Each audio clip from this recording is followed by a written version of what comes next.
आइए सभी लोग भाव से प्रभु नाम संकीर्तन ताली बजा के सब लोग करेंगे। जजमान जी बोल बांके बिहार लाल की जय। सभी लोग भाव से ताली बजा के प्रभु का गुणगान करेंगे। श्री कृष्ण गोविंद हरे मुरारी हे नाथ नारायण वासुदेवा। श्री कृष्ण गोविंद हरे मुरारी हे नाथ नारायण वासुदेवा। श्री कृष्ण गोविंद हरे मुरारी नाथ नारायण वासुदेवा। श्री कृष्ण गोविंद हरे मुरारी नाथ नारायण वासुदेवा। नाथ नारायण वासुदेवा। हे नाथ नारायण वासुदेवा। हे नाथ नारायण वासुदेवा। हे नाथ नारायण वासुदेवा। कृष्ण गोविंद हरे मुरारी हे नाथ नारायण वासुदेवा। श्री कृष्ण गोविंद हरे मुरारी हे नाथ नारायण वासुदेवा। गोविंद मेरी यह प्रार्थना है, गोविंद मेरी गोविंद मेरी यह प्रार्थना है, गोविंद मेरी यह प्रार्थना है। बोलो नहीं नाम कभी तुम्हारा, कभी तुम्हारा गीत गाके करना चाहो, गीत गाके करना चाहो। नारायण वासुदेवा। श्री कृष्ण गोविंद हरे मुरारी हे नाथ नारायण वासुदेवा। राम हरे राम राम राम हरे हरे, हरे कृष्णा हरे कृष्ण कृष्णा हरे हरे।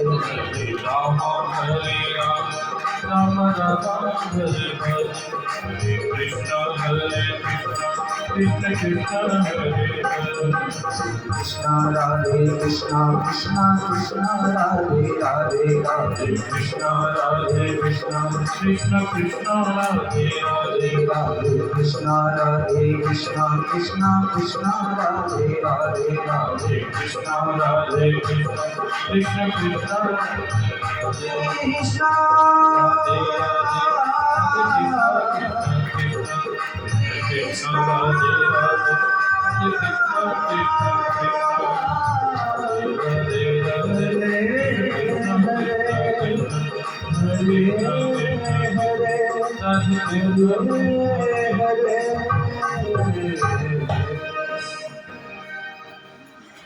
बोलिए वृंदावन बिहारी लाल की श्री किशोरी जी की, श्री हनुमान जी महाराज की, श्री सद्गुरुदेव भगवान की, सर्व संत भक्त वैष्णवन की, गंगा मैया की, गैया मैया की, गिरिराज महाराज की, श्रीमद्भागवत महापुराण की, श्रीमद्भागवत सप्ताहयान यज्ञ की, आज के आनंद की, श्री व्यास जी महाराज की, श्री सुखदेव जी महाराज की, श्री परीक्षित जी महाराज की।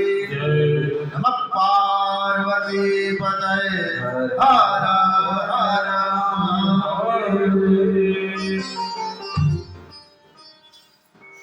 अकारण करुणा गुणालय भक्त तड़ित अभिनंदन पीताम्बर धारी भगवान श्री कृष्ण उनकी परम प्रिय श्री किशोरी जी के सीम अनुकंपा से यह परम पावन दिव्य भागवत सत्संग हम सबको प्राप्त हो रहा है। आज उस क्रम में चतुर्थ दिवस भगवान की दिव्य कथा श्री त्रिपाठी जी सत्य प्रकाश जी त्रिपाठी जी इनके इस पावन आवास में हो रही है और जो इस कथा के क्रम में आ रहे हैं और विचार किया होगी कथा शुरू होगी कब पहुंचेंगे उन्हें भी आ जाना चाहिए। भगवान की कथा के क्रम में हम सबने कल सुना परमात्मा ने अपने भक्तों के कल्याण के लिए एवं जीव को अपने चरणों में लाने के लिए सद्मार्ग दिखाने के लिए नाना प्रकार के अवतार लिए। इस क्रम में परमात्मा ऋषभदेव जी के रूप में आए और उन्होंने एक सदगृहस्थ को क्या करना चाहिए अपने जीवन दर्शन से दिखाया। एक राजा के क्या कर्तव्य होते हैं उन्होंने वह करके दिखाया। और बाद में जब आप घर गृहस्थ इन सब को यथेष्ट रूप से बना लेते उसके बाद क्या करना चाहिए वह उन्होंने अपने जीवन से करके दिखाया। वह परंपरा बाद में चली है। भगवान ऋषभदेव जी से यह जैन परंपरा के संवाहक माने जाते हैं और जैन परंपरावादी उनको अपना प्रथम तीर्थंकर मानते हैं। भागवत में इसका खंडन किया गया है। स्पष्ट रूपों में भागवत में कहा गया कि देखो भैया ऋषभदेव जी हमारे ठाकुर जी के अवतार थे और उनकी एक परंपरा उस रूप में होगी जहाँ सब ईश्वर को मानने वाले होंगे, भगवान के चतुर्भुज के उपासक होंगे, भगवान के प्रेमी होंगे, भक्तों के आदर करने वाले होंगे। उनकी जो परंपरा है जैसा दिखता है उसमें बिना वस्त्रों के रहते हैं और जैसा केस लुंचन आदि करते हैं यह सात्विक नहीं लगता। दिखने में सादगी लगता है, सात्विक। गीता में भगवान ने हठ योगी को बहुत अच्छा नहीं माना। व्यक्ति सहज रहे, सहज रहना अपने आप में बहुत बड़ी बात है। जैसे आप हैं वैसे बने रहे कठिन है। अक्सर हम लोग जैसे हैं वैसे नहीं रहते, हम अपने आप को बना के रहते, सहज व्यवहार नहीं होता। ऋषभदेव जी ने तब अपने जीवन से दिखाया कैसे सहज व्यवहार कर, जिस रूप में जैसा चल रहा है प्रकृति है अपने आप में संपन्न हो रही है, न राग न द्वेष न मद न लोभ न बहुत इच्छा। कथा ऐसी आती है 5वें स्कंद में कि ये जो अष्टसिद्धि है हनुमान जी को कहते हैं अष्टसिद्धि नवनिधि दाता असबर दीन जानकी माता। ये अष्टसिद्धियां हैं वो साक्षात प्रत्यक्ष रूप से आती है ऋषभदेव जी के पास। आप मुझे स्वीकार करें, हमारी सेवा स्वीकार करें, फिर आपकी वाणी में वह प्रभाव रहेगा कि आप जो कुछ कहेंगे होगा। ऋषभदेव जी ने कहा नहीं चाहिए। क्यों चाहिए? हम जो कहें वही हो, क्यों हुआ है? जो हो रहा है ठाकुर जी की कृपा से हो रहा है, यह भी अच्छा, यह भी अच्छा। ये तो भक्त ही कर सकता है, नहीं तो बाबा बागेश्वर जी के पास तो भीड़ लगी। लोग चाहते हैं अगले क्या होने वाला है वो हम जान हम जो बिरला बनने वाले हैं हमको भी मालूम चले जब हमारे पास साइकिल है। इससे जो क्षण भर की सुखी होगी वो सुख लेना चाहते, इसके लिए भीड़ में लगते। चमत्कारों को नमस्कार पूरा संसार करता है। एक बड़ी अच्छी कथा इस विषय में कि अपने गीता प्रेस के संस्थापक जयदयाल जी गोविंद का, उनके पास एक महात्मा पहुंचे ऋषिकेश में। लोगों ने कहा बड़े चमत्कारिक महात्मा है। चमत्कारिक महात्मा, क्या चमत्कार करते हो आप? बोले महाराज मैं बालू को चीनी बना सकता। अच्छा ठीक है, एक मुट्ठी बालू दिया, उन्होंने उसको हाथ में ऐसे मुट्ठी बांधा, खोला तो चीनी का। अच्छा महाराज इतना चीनी बना सकते हो? अच्छा कितनी चीनी बना सकते हो? ये जो ऋषिकेश के किनारे की जो बालू है गंगा जी के किनारे के दोनों, उनको सबको बना दो आप। नहीं महाराज इतना तो नहीं बना सकते। अच्छा तो ठीक है, ये सुनने में अच्छा लगता है, थोड़ी देर के लिए कुतूहल होता है, पर इससे समाज के कितने लाभ होंगे। और बाबा आपका कितना लाभ? व्यक्ति का लाभ तो राम भजने से ही है, बाकी जितनी चीजें हैं वह सब बस दुनिया को दिखाने के लिए, बस। बाकी जो कुछ भी है संसार में वो दिखावे पे आता। ऋषभ देव जी ने यही बताया।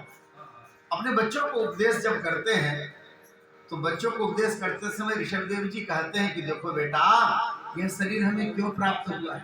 अब सब राजकुमार 100 की संख्या में। बोले पिताजी हम सब राजकुमार हैं, आपके चरणों के युवराज हैं, तो हमें ऐश्वर्य के द्वारा इस पृथ्वी को जीतना, इस पृथ्वी का शासन करना और यह सुखोपभोग करना, क्योंकि राजस स्वरूप है हमारा, यही हमारा कर्तव्य है, यही हमारा मूल कारण हो सकता है शरीर के प्राप्त करने का। बोले नहीं बेटा, शरीर के प्राप्त करने का यह मूल कारण नहीं है। कौन सिखा रहे हैं? सन्यासी, महात्मा? अरे नहीं, पिताजी ऋषभदेव राजा है इस अजनाभ वर्ष के। वो कहते हैं बेटा, नायम देहो देह भाजाम मृलोके कष्टान कामान अर्हते विडभुजांगे तपो दिव्यम पुत्र कायेन शक्तम शुद्धे यस्मात् ब्रह्म सौख्यम तनंत। बेटा यह शरीर हमें भोजन अच्छा मिल जाए, सोने के लिए अच्छी सी बिस्तर मिल जाए, 4-5 लोग जय जयकार करने वाले मिल जाए, 2-4 दोस्त मिल जाए, पत्नी, परिवार, बाल बच्चे, इसके लिए नहीं मिला बेटा। इसके लिए तो भगवान गधा भी बना देते तो चल जाए। मनुष्य बनाया ना भगवान, यदि गधा भी बना देते तो उसका भी कोई परिवार होता है, उसके भी बाल बच्चे होते हैं, वो भी बड़ा कमाता है। जैसे पहले दिन की कथा में कहा, गधा सोचता है मैं ही धोबी का घर चलाता हूँ, मैं ना रहूं तो भूखा मर जाए, तो वह भी बड़ा पुरुषार्थी अपने आप में होता है। फिर गधे में हमारे में क्या अंतर? वो भी अच्छा वाला घास चुन के खाता है, अपना टेस्ट हो जानता है। आप गाय बैलों को आप तो फिर भी कुछ खा लेते हैं, ओमो मोमो डोमो सब बाहर में बिक रहा है, लोग चल रहे हैं। गाय बैल जो उनको प्रतिकूल होगा कभी नहीं खाएंगे, आप उनके मुख में रख देंगे तो भी नहीं खाएंगे, थूक देंगे। उनको जो अनुकूल होगा, जो अच्छा लगेगा वही खाएंगे, जो उनको अनुकूलता होगी। तो हमसे तो ज्यादा बेहतर है। फिर हमारे मन में अंतर क्या है कि अभी बाल बच्चे उत्पन्न करते हैं, उन्हें भी अपने घर परिवार में प्रेम होता है। गाय के बच्चे का भाग लगा के जब वो सिंह लेके दौड़ता है, प्रेम है। फिर उन्होंने हमारे में क्या अंतर रह गया यदि हम भी ऐसा सोचे बेटा? तो बेटा यह शरीर हमें सांसारिक सुख की प्राप्ति के लिए नहीं मिला, यह हमें तपस्या के लिए मिला। तपो दिव्यम पुत्र का येन शक्तम। बेटा तप करो, जब सब कुछ उपलब्ध हो तब तो नहीं चाहिए। आपके पास 56 व्यंजन की सामग्री हो तब क्या भैया सादा तो कुछ बना लो, ठाकुर जी को भोग लग जाए, अरे कोई बात नहीं, दूसरे 5 सबको खिलाओ। अपने जीवन में जितनी त्याग, जितनी तपस्या रहेगी ना, वही जीवन में सुख देगा। पिताजी ये त्याग और तपस्या से कौन सा सुख मिलता है? बेटा इससे आत्मिक शांति। जिसने छोड़ा है ना उसके चेहरे की चमक बताती है। आप वृंदावन चले जाए, जो छोड़ करके बैठे घर परिवार संसार, एक अलग तरह की रौनक रहती है उनके चेहरे, जो हमारे में नहीं आएगी, उनके भी रहती है। एक त्याग की जो चमक होती है अलग ही स्वरूप ही अलग। कश्मीर के राजा की कथा आती है, बड़े विद्वान थे, बहुत बड़े विद्वान, शास्त्रों के रचयिता भट्टोजी दीक्षित। राजा को मालूम हुआ कि इतने बड़े विद्वान है, झोपड़ी में रहते हैं। राजा को बड़ी ग्लानि हुई, उनके चरणों में गए और जाकर के प्रार्थना करी, आप चलिए महल में रहिए, हम आपकी सब व्यवस्था कर देते हैं। भट्टोजी दीक्षित ने पत्नी को कहा, सब सामान उठाओ, इस राज्य को छोड़ के जाना पड़ेगा। क्यों महाराज, मुझसे कोई गलती हो गई? राजा तुम मुझे गरीब समझ लेना, मैं गरीब नहीं हूं, मुझे ऐसा जीवन पसंद है। तुम जुटाने के प्रयत्न में लगो, हो सकता है कि तुम जब सोते होगे तो तुम्हें भय लगता होगा, तुम्हारे पास के धन को लेने के लिए कोई तुम्हारी हत्या न कर। मैं भयभीत नहीं, मैं परम प्रसन्न हूँ, अपने झोपड़ी में सोता हूँ, आनंद से सोता हूँ, ठाकुर जी को भोग लगाता हूँ, जो भोग लगता है पा लेता हूँ। मेरा जीवन तुमसे ज्यादा सुखी है, तुम मुझे राजमहल में क्यों ले जाना चाहते? अब तो माता मनका कश्मीर के राजा और बारंबार प्रणाम करके आए। महाराज ऋषि मुनियों का देश है। कहते हैं बेटा जब तपस्या करोगे तो तपस्या से क्या होगा? शुद्धे दशमात ब्रह्म सौख्यम तुरंतम, आत्मिक शुद्धि होती है। आत्मिक शुद्धि होने से क्या होगा? भैया आप घी भी लेते हैं तो अच्छा पात्र साफ करके देख ले, कुछ भी उसमें पड़ा रहेगा तब आप नहीं डालेंगे। अरे महंगी चीज है, पवित्र चीज है, भगवान के काम आती है, ऐसे किसी पात्र में रख ले। तो इस शरीर में यदि भगवत सुख चाहिए, ब्रह्म सुख चाहिए, तो शरीर की आत्मिक शांति होनी चाहिए, शुद्धि होनी चाहिए। आत्मा की शुद्धि, चित्त की शुद्धि, वाणी की शुद्धि, हृदय की शुद्धि, यह शुद्धि तो तपस्या से, व्रत से आती है।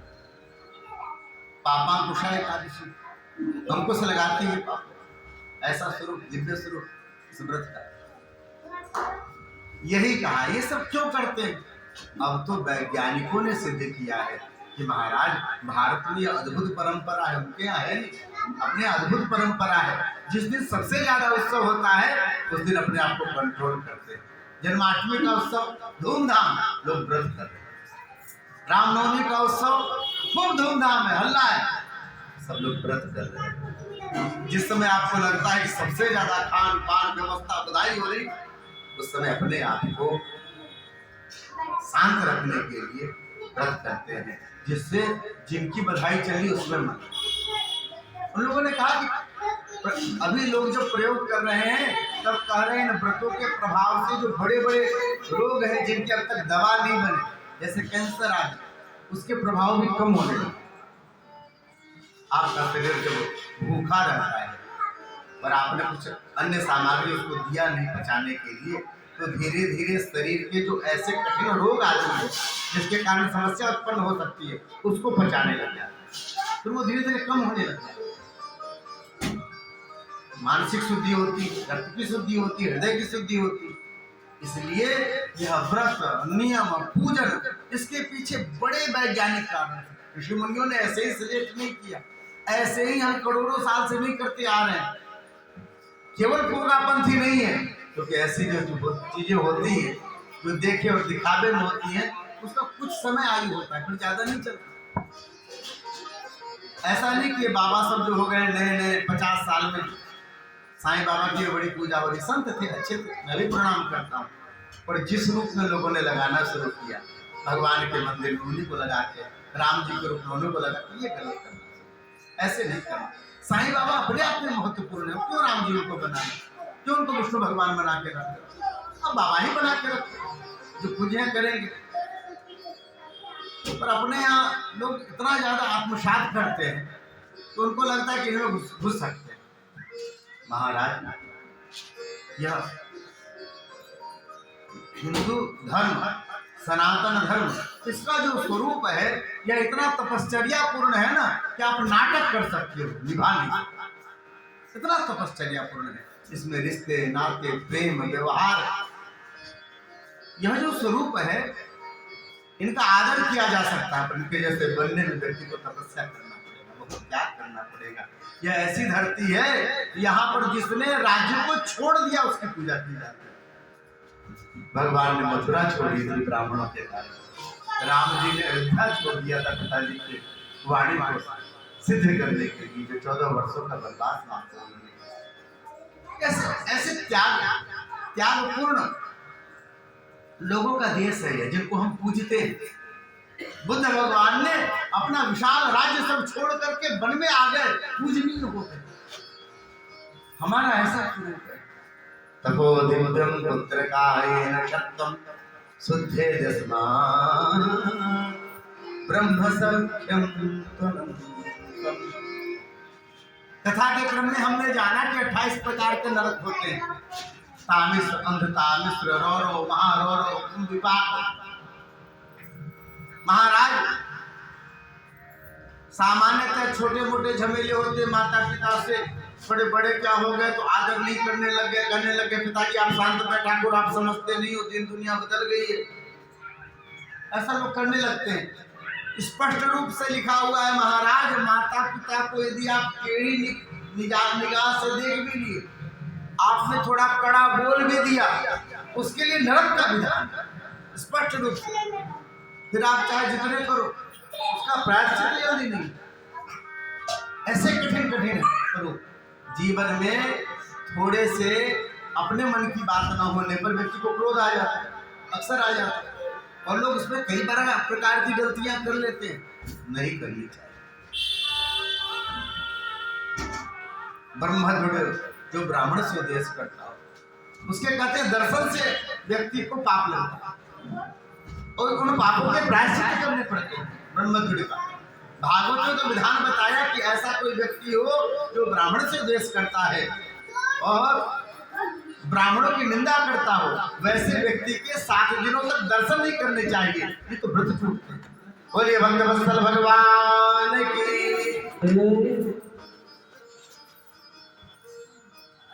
नरकों के विधान के बाद भगवान के नाम की महिमा बताई गई है कि देखो भैया, जीवन में कैसे भी पाप बन जाए, कुछ भी हो जाए, भगवान के नाम को न भूलो।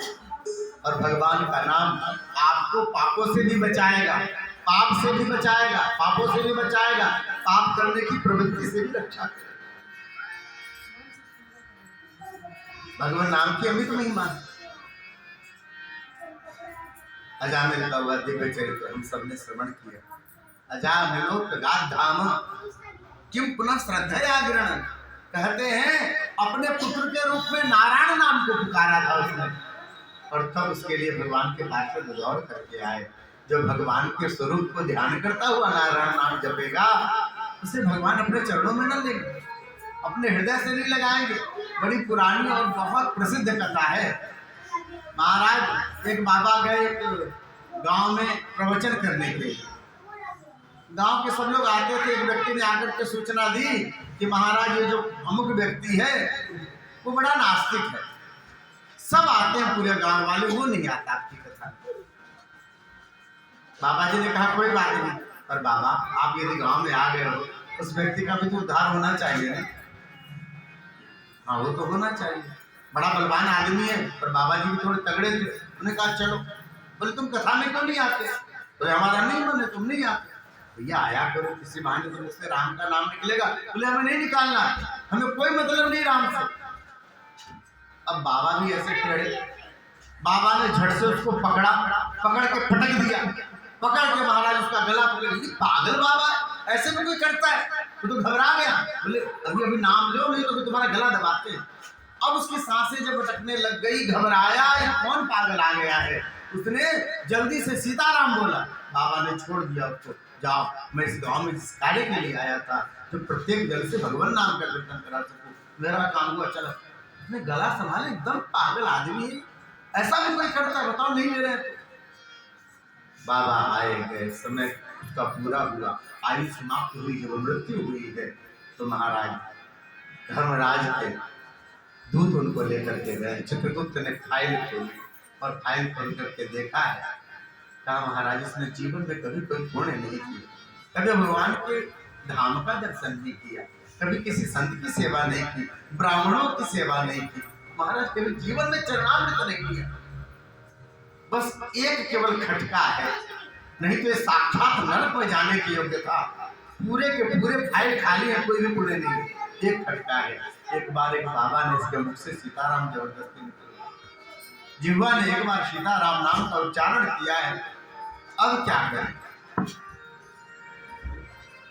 अजामिल के प्रसंग में यमदूतों को यमराज बताते हैं कि जब भी कोई भगवान का भक्त आता है ना, तो हमारी कमेटी बैठती है, फिर हम कुछ नहीं कर सकते उसके। क्या कमेटी है? द्वादश भागवत है।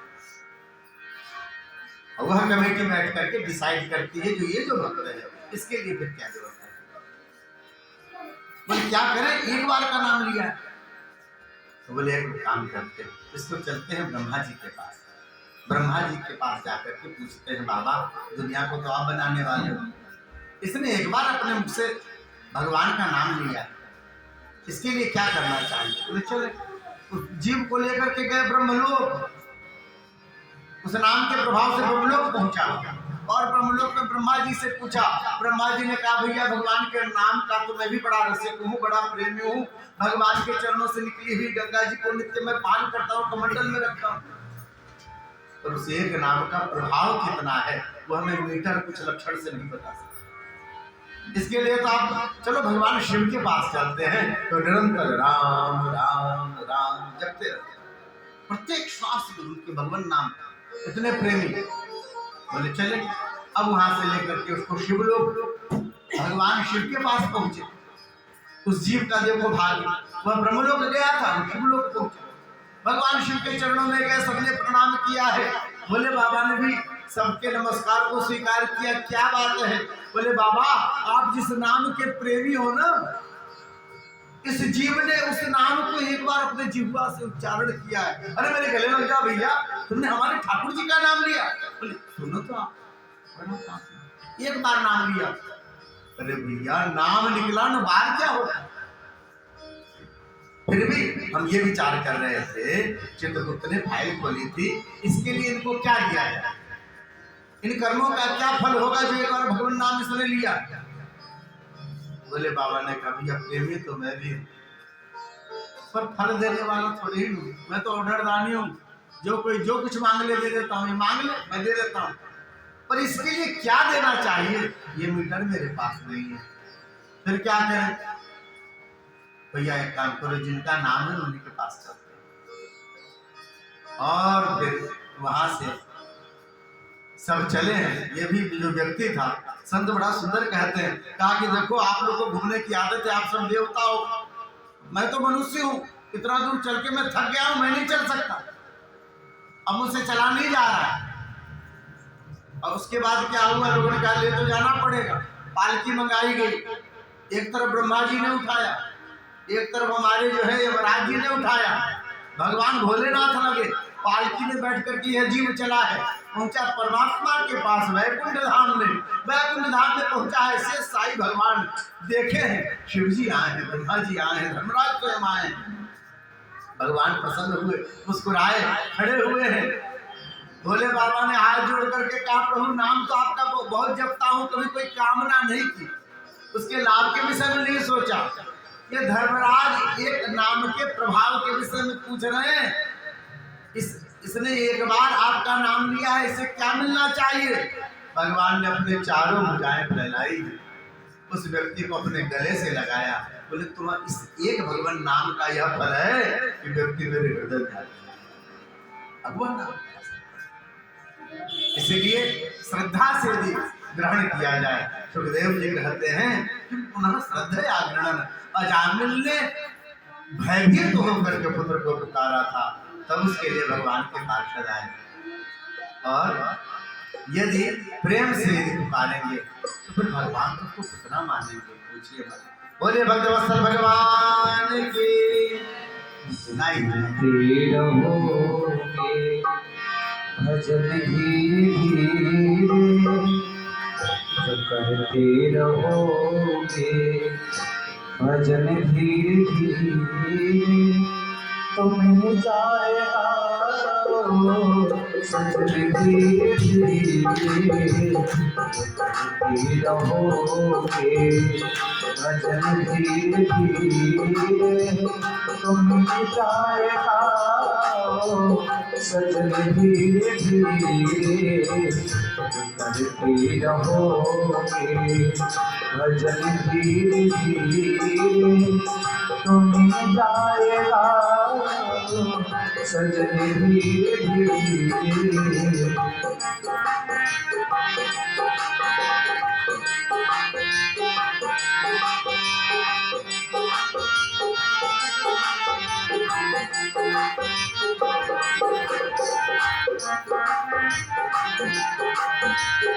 अगर उनसे मिलने दिल में तमन्ना, अगर उनसे मिलने की दिल में तमन्ना, अगर प्रभु से मिलने की दिल में तमन्ना, करो सुध अंतर कर धीरे धीरे, करो सुध अंतर कर धीरे धीरे तो मिल जाएगा, सजन धीरे धीरे तुम मिल जाए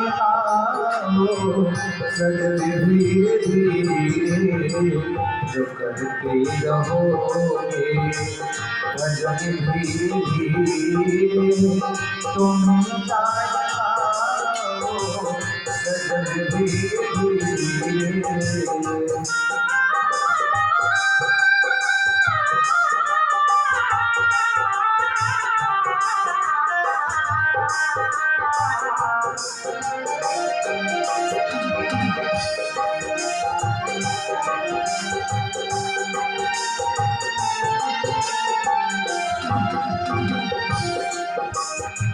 और आप सभी मोबाइल भाइयों से निवेदन है इसे खुद तो जिंदगी भर ऐसे रहेगा। अगर प्रभु का भजन है तो मीठी मीठी तालियां बजाते हुए हाजिर लगाएंगे सब लोग। मोबाइल को कुछ देर के लिए विराम देने दीजिए। कहते हैं कोई काम दुनिया में मुश्किल नहीं है,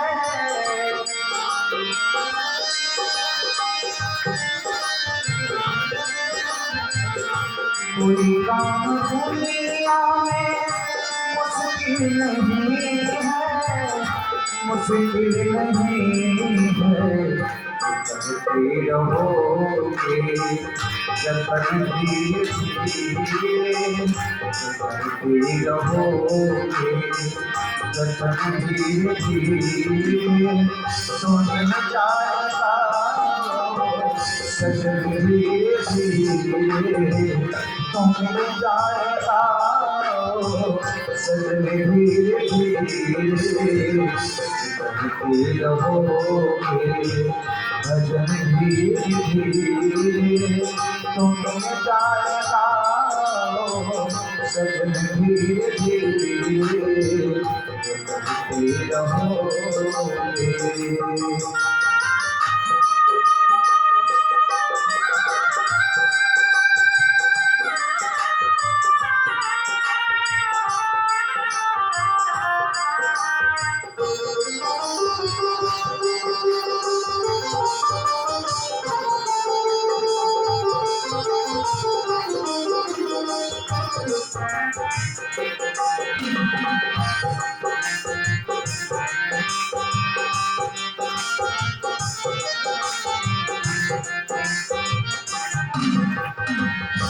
करो प्रेम भक्ति की हरि की सेवा,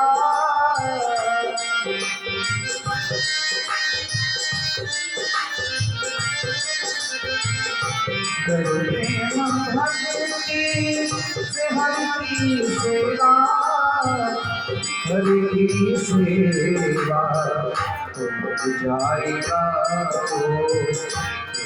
जाएगा रतन धीरे धीरे जाएगा रतन धीरे धीरे तुम जाएगा सजन धीरे धीरे करते रहोगे भजन धीरे धीरे तुम जाएगा सजन धीरे धीरे तुम जाएगा सजन धीरे धीरे तुम जाएगा सजन धीरे धीरे। बोल बाबा बिहारी लाल की जय। इसके बाद दक्ष प्रजापति के पुत्रों की कथा आती है, हर्यस्व और सबलस्व। उन्होंने 10,000 पुत्र उत्पन्न किए दक्ष प्रजापति ने, क्योंकि पिता का आदेश था कि हमारी सृष्टि को बढ़ना चाहिए। नारद जी से भेंट हो गई इन पुत्रों की। नारद जी ने सबको वेदांत का उपदेश किया, स्वरूप स्थिति बतलाई है, यह शरीर हमें क्यों प्राप्त हुआ यह बतलाया है। उनके उपदेशों का ऐसा प्रभाव पड़ा कि जितने बच्चे थे सब सन्यासी हो। अब तो दक्ष प्रजापति को बहुत क्रोध आया, हमारे सब बच्चों को बाबा बना दिया इसने। अभी तो उन्होंने गृहस्थ का जीवन देखा भी नहीं था। उसके बाद उन्होंने पुनः 1000 पुत्र उत्पन्न किए। संयोग से फिर से वो जब बड़े हुए तो नारद जी से भेंट हो गई और नारद जी ने फिर से उनको उपदेश किया। उनके उपदेश का यह फल हुआ कि ये सभी बाबा हो गए। दक्ष प्रजापति बहुत क्रोधित, अब तो एक बार नारद मुझे मिल जाए फिर मैं उन्हें बताता हूँ घर गृहस्थ में बच्चों को पालने में, लालन पालन करने में कितना कष्ट होता है। और ये महाराज बाबा बना देते किसी को भी, घर में बच्चे नहीं दिख रहे हैं। एक बार संयोग से दक्ष प्रजापति जी से भेंट हो गई नारद जी की। अब तो आग बबूला हो उठे दक्ष प्रजापति, तुमने हमारे बच्चों को बाबा बना दिया। बोले भैया शरीर इसी के लिए तो मिला है।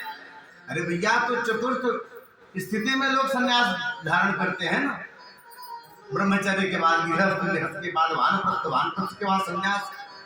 आपने शुरू में ही उनको वन वन भटकने वाला भिक्षुक बना दिया, वानप्रस्थी सन्यासी बना दिया। यदि व्यक्ति अपने इंद्रियों के प्रकार को नहीं जानेगा, इंद्रियों की स्थिति को नहीं जानेगा, उसके विषय की तीक्ष्णताओं को नहीं जानेगा तो कहीं भी रहेगा तो भटक जाएगा। ऐसे को बनाना चाहिए। चौथे पन में बनने का नियम है। नारद जी ने कहा कि चौथा पन आए ही न तो जीवन का क्या ठिकाना है। ये तो भगवान को मालूम है, हमें थोड़ी ना मालूम कितनी सांसें हमें मिली। भजन तो राजा शुरू से करना चाहिए और उन्होंने वही सही काम किया है, तुम्हें भी वही करना चाहिए। अब तो बहुत क्रोधित हो गया दक्ष प्रजापति ने शाप दे दिया, आज के बाद आप एक जगह कहीं रुकोगे ना तो आपके सिर के टुकड़े हो जाएंगे। हमारे बच्चों का घर नहीं बसा तो तुम्हारा भी घर नहीं बसेगा। नारद जी मुस्कुरा बोले हम कौन से घर बसा रहे थे, ये तो तुमने साप नहीं दिया दक्ष प्रजापति, हमें आशीर्वाद दे दिया। अब तो हम डोलते फिरेंगे संसार भर में, एक जगह रहेंगे नहीं तो कहीं कोई राग नहीं बनेगी, ममता नहीं बनेगी, कोई स्नेह नहीं बनेगा, कहीं से लगाव नहीं होगा। सन्यासी के लिए तो आशीर्वाद हो गया। कैसे भगवान को रखते हैं। अब दक्ष प्रजापति ने कहा कि जब बेटे उत्पन्न करते हैं तो ये बार बार बाबा बना देते हैं। उन्होंने 60 बेटियां उत्पन्न की। अब बनाओ बाबा, तो बेटियों को कौन बाबा बना। तो बेटियां जब हो गई, बड़ी हुई है तो उनको चिंता हुई ब्याह कैसे करें। तब उन्होंने 12 एक को 6 एक को ऐसे ऐसे करके ब्याह किया दक्ष प्रजापति ने। ऐसी कथा आती है। इसके बाद विश्वरूप की कथा आती है। एक बार बृहस्पति रुष्ट हो गए इंद्र से और उन्होंने इंद्र का त्याग कर दिया। सदगुरु के त्याग करने का फल, इंद्र इतने ऐश्वर्यशाली थे पर कहते हैं महाराज उनका ऐश्वर्य जाता रहा, घबराए। राक्षस तुरंत जाकर के समुद्र वहां स्वर्ग पर कब्जा कर लेते हैं। उन्होंने सोचा कि किसी को बुला करके यज्ञ करके अपने आप को मजबूत करें, पुण्य के कारण व्यक्ति मजबूत होता है। लेकिन गुरु ने उनका त्याग कर दिया, उनके यज्ञ का आचार्य कौन बनेगा। लोगों ने कहा त्वष्टा के पुत्र है विश्वरूप, बड़े विद्वान है, 3 मुख है उनका, आप उनको बनाइए। आचार्य के रूप में वर्ण किया पहले उनको। उन्होंने कहा हमें नहीं बनना। क्यों नहीं बनोगे महाराज। नहीं, पौरोहित्य कर्म बहुत खराब है। जजमान समझते हैं कि महाराज हम ही कल्याण कर रहे हैं ब्राह्मण का। ब्राह्मण तो ठाकुर जी के साले हैं, हमें नहीं चाहिए इंद्र, तुम्हारा भी आचार्य तो नहीं चाहिए। हम तो सुलंच वृत्ति से पा लेते हैं, किसी के दरवाजे नहीं जाते। खेतों में गए, धान काटने के बाद जो धान गिरा हुआ मिल गया उसी को लेके चले आए, उसी को पका के पा लिया। रात को जब पंसारी लोग दुकान बंद करते, जो चावल गिरा पड़ा मिल गया उसी को लेकर के चले आए, उसी को पका के पा लिया और भजन किया, किसी के सहारे नहीं। यह सर्वश्रेष्ठ वृत्ति मानी गई ब्राह्मण के लिए। पर ब्राह्मण किसी की नौकरी न करे, यह सबसे खराब वृत्ति मानी ब्राह्मणों के लिए। व्यापार कर ले, नौकरी न करे, ऐसा बताया हम नहीं करेंगे। फिर लोगों ने समझाया, इंद्र ने भी समझाया कि महाराजा आप ब्राह्मण मना कर दोगे तो फिर संसार का कल्याण कैसे होगा। कई लोग कहते हैं महाराज श्राद्ध नहीं खाते, भाई ब्राह्मण नहीं खाएगा तो कौन खाएगा। उन्हीं के खाने से जीव का कल्याण होगा। बाकी कितनों को बांट तो नहीं, जिस जो ब्राह्मण्य कर्म है, यदि ब्राह्मण के चरण वहां न जाए तो फिर आप कुछ भी कर दो वो पूरा नहीं होता। पूरा तो महाराज इन्हीं के मुख से होगा, इन्हीं के चरणों से होगा।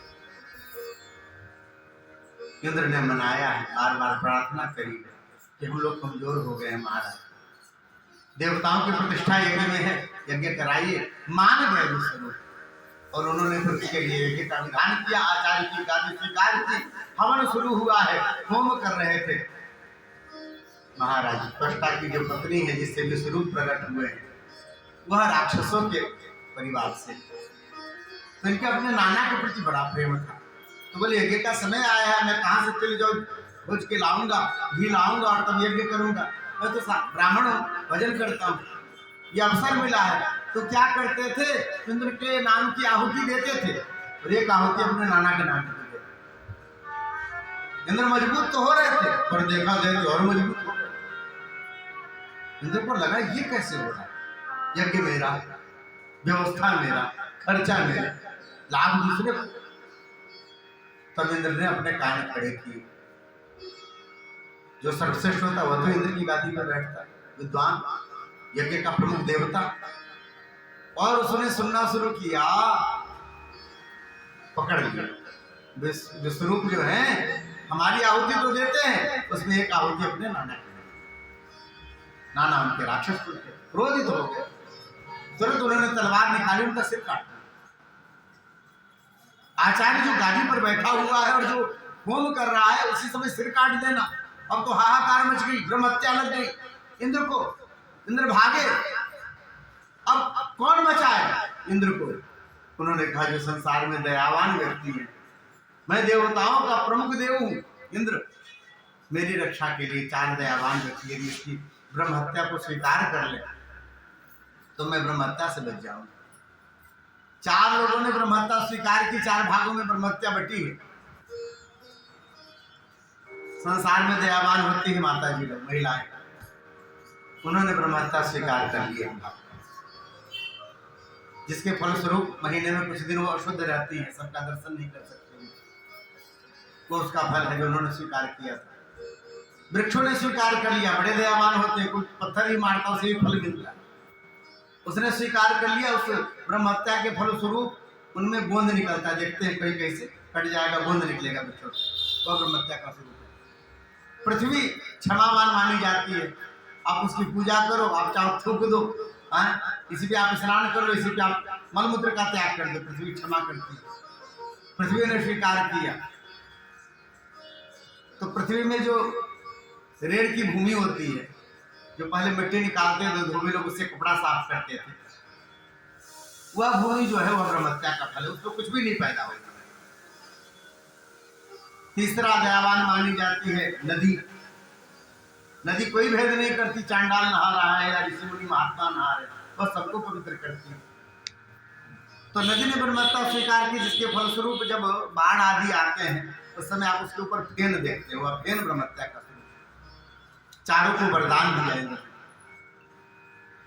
इसके फलस्वरूप ब्रह्म हत्या से छुट्टी तो मिली, पर जो विश्वरूप के पुत्र थे, पिता थे त्वष्टा, बहुत क्रोधित हो गए।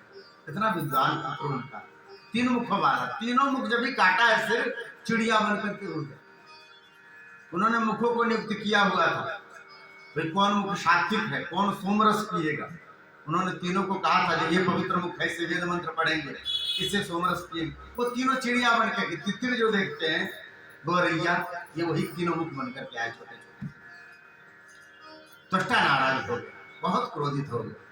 इंद्र शत्रुओं विवर्धस्व कह करके उन्होंने हवन करना शुरू किया। इंद्र को मारने वाला पुत्र चाहिए मुझे इस यज्ञ हवन कुंड से, मैं ब्राह्मण हूं, मेरे पास मंत्र की शक्ति है। और महाराज जब मंत्र पढ़ना शुरू किया, हवन करने लग गए। आहुति के फलस्वरूप विशाल वृत्रासुर प्रकट हुए। पर जब आप सकाम यज्ञ करते हैं तो आपकी वाणी शुद्ध होनी चाहिए। रेप, विसर्ग, उदात, अनुदात, स्वरित बहुत शुद्धता से करना चाहिए, नहीं फल क्या होता है उल्टा हो जाता है। इनकी आहुति ठीक थी, लेकिन मंत्र का प्रभाव देवताओं के कारण, क्योंकि देवताओं का अनिष्ट न हो, सरस्वती जी की कृपा से महाराज उन्होंने उदात अनुदात स्वरित जो बोला जाए उसमें उन्होंने भेद किया मंत्र के उच्चारण में, जिसके फलस्वरूप इंद्र के हाथ इंद्र के मारने वाला ना हो करके इंद्र के हाथों मरने वाला वृत्रासुर विशाल राक्षस, इतना भयानक स्वरूप कि उस हवन कुंड से प्रकट होते ही वह आकाश में बादलों के ऊपर चला गया। गदा उठाया उसने और उसने कहा मेरे भाई को जो मारने वाले हैं विश्वरूप को, उन देवताओं को मैं छोड़ूंगा नहीं। स्वर्ग पर जाकर के आक्रमण कर दिया महाराज। अब तो देवताओं में खलबली मची, अब सब मारने को उद्यत हुए, पर वो मार कहाँ किसी को रहा है, तो मुट्ठी में भर भर के देवताओं को खा जाता, डकार लेता। अब तो घबराहट हुई, सब भागे, पूरा स्वर्ग खाली हो गया, वृत्रासुर का अधिकार हो गया इंद्र के पदवी पर, उसके सिंहासन पर जाकर के बैठ गया। अब तो देवता बड़े नाराज, बड़े दुखी के भगवान ये क्या होता, आपने आचार्य की हत्या की, फल तो मिलेगा, बड़े परेशान थे। अब जाकर के पूछा है, लोगों ने बताया, ब्रह्मा जी ने बताया कि देखो भैया, अब वो तो ब्राह्मणों के कृपा से प्रकट हुआ है, वृत्रासुर आहुति से प्रकट हुआ है कि कुंड से सामान्य मौत उसकी होगी नहीं। दधीच ऋषि हैं, उनके अस्थि में बड़ा प्रभाव है, उनके अस्थियों से यदि आयुध बनाया जाए उससे उसकी मृत्यु होगी। पहुंचे हैं दधीच ऋषि के पास, अन्य विनय किया। पहले तो दधीच ऋषि ने मना कर दिया, फिर उन्होंने कहा भैया शरीर तो ऐसे में कीड़े मकोड़े खाएंगे मरने के बाद, इस शरीर की क्या गति है, या तो अग्नि के हवाले होगा, नहीं तो पशु पंक्षियों के हवाले होगा, नहीं जल में पड़ जाएगा तो जल के जीव जंतु खाएंगे। यही तो इस शरीर का है ना, जब तक है सांसें चल रही तो अपने आप को टेढ़े हो रहे हैं, बाकी शरीर का और कोई उपयोग नहीं है। यदि आप कोई उपयोग कर पाओ फिर तो यह शरीर की सेवा हो गई। इस शरीर से काहे का मोह माया मुझे। उन्होंने प्राणायाम के द्वारा अपने प्राणों को स्थिर किया है। गौ माता ने उनके शरीर को चाट चाट करके सब चमड़े अलग कर दिए, अस्थि मात्र रह गया। उन्होंने भगवत धाम को प्रयाण किया और कहते हैं उनके हड्डी से वज्र बनाया गया। जो हम इंद्र के हाथ में वज्र देखते हैं उसका स्वरूप जो आप देखते हैं वह उनकी अस्थियों का है। वज्र बनाया गया। इंद्र वज्र बनाने के बाद उस वज्र को लेकर के वृत्तासुर के सामने आए हैं। वृत्तासुर का भयानक प्रकोप, कोई देवता उनके सामने आना नहीं चाहता। इंद्र ने समझाया है मेरे पास वज्र है, मैं सामना कर सकता हूं, तुम सब चलो। और कहते हैं सब देवता जब सामने आए, वृत्तासुर कहता है इंद्र तुम पीठ दिखा करके भागे थे, वीरों को अच्छा नहीं लगा। वीरों के लिए तो अच्छा यह है कि सामने वाले से लड़ते हुए मर जाए, पर पीठ न दिखा। तुम वीर हो, तुम्हें लड़ना चाहिए। और जब सामने इंद्र आ गए, पूरी देवताओं की सेना आ गई। अचानक उसी समय वृत्रासुर को भगवान की दिव्य छवि किया गया। 4 श्लोकों में भगवान की स्तुति किया है वृत्रासुर। और वृंदावन के संत कहा करते हैं यह 4 श्लोक प्राण है। श्रीमद् भागवत।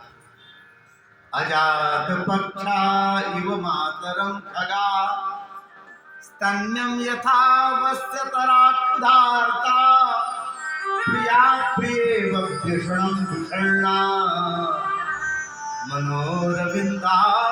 मनोरविंदाक्षलिदिक्षते त्वाम्। हे प्रभु, आपको देखने के लिए हमारी आंखें तरसे, आंखों में भूख पैदा हो, हम आपको देखे बिना रह न पाए, हम ढूंढे आपको। बोले कैसे? बोले जैसे जिस पंछी के बच्चे को पंख नहीं निकला है, उड़ नहीं सकता, वह बार बार घोंसले से उचक उचक करके कि माँ आ रही होगी, मेरे मुंह पे दाना डालेगी, अपने माँ को देखता रहता है, उसका इंतजार करता है, उनको खोजता रहता है। वैसा मैं आपको खोजूं, मैं आपका इंतजार करूं। जैसे गाय का बछड़ा बछड़ी द्वार पर बंधा हुआ, और जैसे चरने हुई गाय जो गई हुई है उसके लौटने का समय हो रहा है, बार बार दरवाजे की तरफ देख करके बोलता है मेरी माँ आएगी, मुझे भूख है। उसके आंखों में जैसी चाह रहती है गाय के लिए, वैसी चाह मेरे आंखों में हो आपके दर्शन। प्रभु जैसे कोई विदेश गए हुए पति को जब जानती है कि वह आने वाले हैं और उनके आने की चाह में श्रृंगारित हो करके तैयार होकर के घर को सजा करके इंतजार करती रहती है प्रिया कि हमारे प्रियतम आएंगे। जब भी कोई खट होता है दरवाजे पे दौड़ जाती है, जैसा उसकी मनस्थिति होती है जैसे, प्रभु वैसी मनस्थिति हमारी हो आपके दर्शन के लिए, आपके चरणों में प्रेम के लिए। प्रभु ऐसी कृपा। इंद्र ने तो जय जयकार किया, अरे वृत्रासुर तुम्हारी जय हो, तुम राक्षस होकर के भगवान का ऐसा ध्यान कर रहे हो। वृत्रासुर कहता है प्रभु यदि आप मुझे कुछ बनाना ना मरने के बाद तो मुझे राजा मत बनाना, मुझे किसी बड़े जमींदार के घर का बेटा मत बनाना। प्रभु मुझे वह बनाना जो मुझे कैसे भी मंदिर की घंटी सुनाई पड़े, भगवान की आरती सुनाई पड़े, भगवान की कथा सुनाई पड़े, भगवान के दर्शन को जाते हुए लोग जहाँ दिखाई पड़े वहां पत्थर बना देना चलेगा, पर ऐसा राजा मत बनाना जिसका घमंड से सदा सिर ऊंचा रहे, जो भगवान के सामने भी झुकने में संकोच, ऐसा मत बनाना। ममोत्तम श्लोक जने सत्यम, उत्तम श्लोक लोगों से हमारी सख्यता हो जो आपको चाहते। इतना सुंदर स्तुति। वृत्रासुर प्रसन्न हो गया, अरे दैत्यराज तुम धन्य हो। अब अपने आप को समाहित करके 4 श्लोकों में बड़ी सुंदर प्रार्थना करके वृत्रासुर ने कहा सुनो सुनो, बड़ाई करने की जरूरत नहीं है, मैं तुम्हें छोड़ने वाला नहीं हूं। तुम बड़े पापी हो इंद्र, तुमने मेरे भाई को मारा। वह केवल मेरे भाई की हत्या नहीं है, तुमने अपने आचार्य की हत्या की, तुमने एक ब्राह्मण की हत्या की है, तुमने तो 4 हत्याएं की, मेरे पिता त्वष्टा के पुत्र की हत्या की है, वो बूढ़े में कहा जाएगा। तुम 4 हत्याओं के दोषी हो, तुम्हारा वध उचित है। ऐसा कह करके इंद्र को कहा संभलो, और प्रहार किया है। इंद्र जाकर के गिरे, मूर्छित हो गए, देवताओं में भगदड़ मच गई, सब भागने को चले हैं। तब तक दूसरी बार इंद्र को पकड़ने के लिए हाथ बढ़ाया, वज्र से हाथ काटा इंद्र ने, फिर दूसरा हाथ बढ़ाया, दूसरा हाथ, दोनों हाथ जब कट गए तो बिना पंख के जैसे बाज झपटता है वैसे ही इंद्र की तरफ झपटे हैं, और इंद्र जब तक समझता बूझता तब तक उठा करके उसको पेट में। अब तो देवताओं की तो सांस उखड़ गई, सब भागे जब इंद्र को ही मिल गया पेट में, अब क्या हो।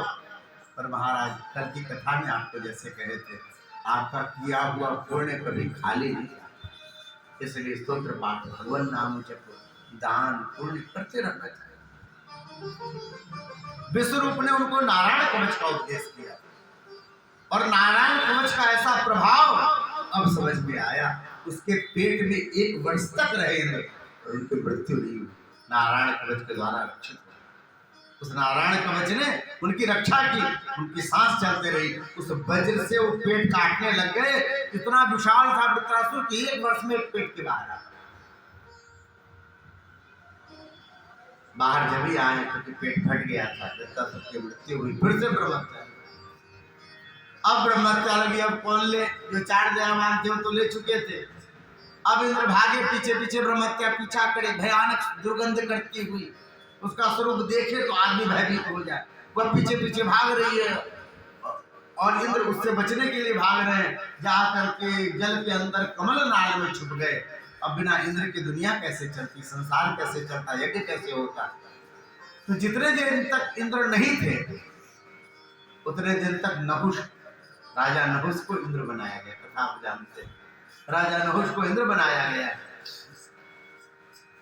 और नहुष भी फिर बाद में अहंकार आ गया और स्वर्ग से उनका पतन हो गया। यह कथा आती है, अजगर बनना पड़ा उनको।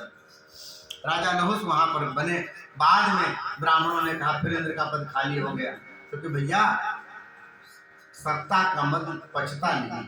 नहुष अपने पूरे पृथ्वी लोक में सर्वश्रेष्ठ थे, इसीलिए तो बनाया गया था, पर वह भी इंद्रासन पर बैठे थे, उनकी बुद्धि कह रहे हैं मैं इंद्र बन गया हूं ना, तो इंद्राणी को बोलो मेरे बाएं बगल में आके बैठे, क्योंकि मैं इंद्र हूं।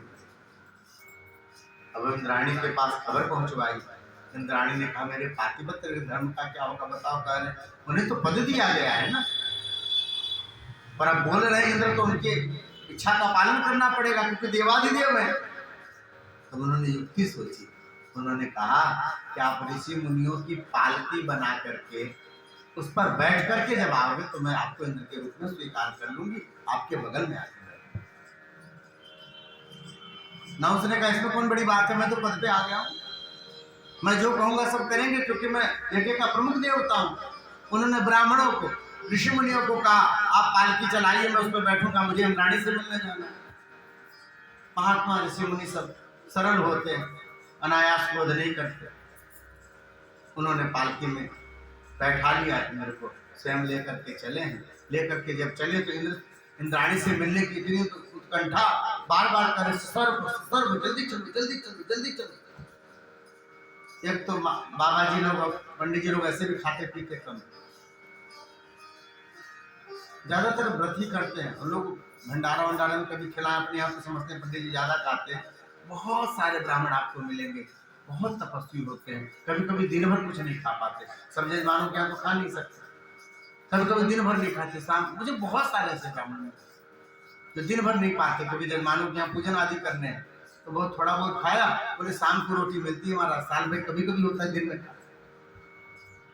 तो ऐसे भी सब तपस्वी थे और उसमें कहने लगे चलो चलो, तो दुबले पतले महात्मा सब तपस्वी भजन करने वाले, उनको क्रोध आ गया, शाप दे दिया, सर्प सर्प कहते जाओ सर्प हो गया।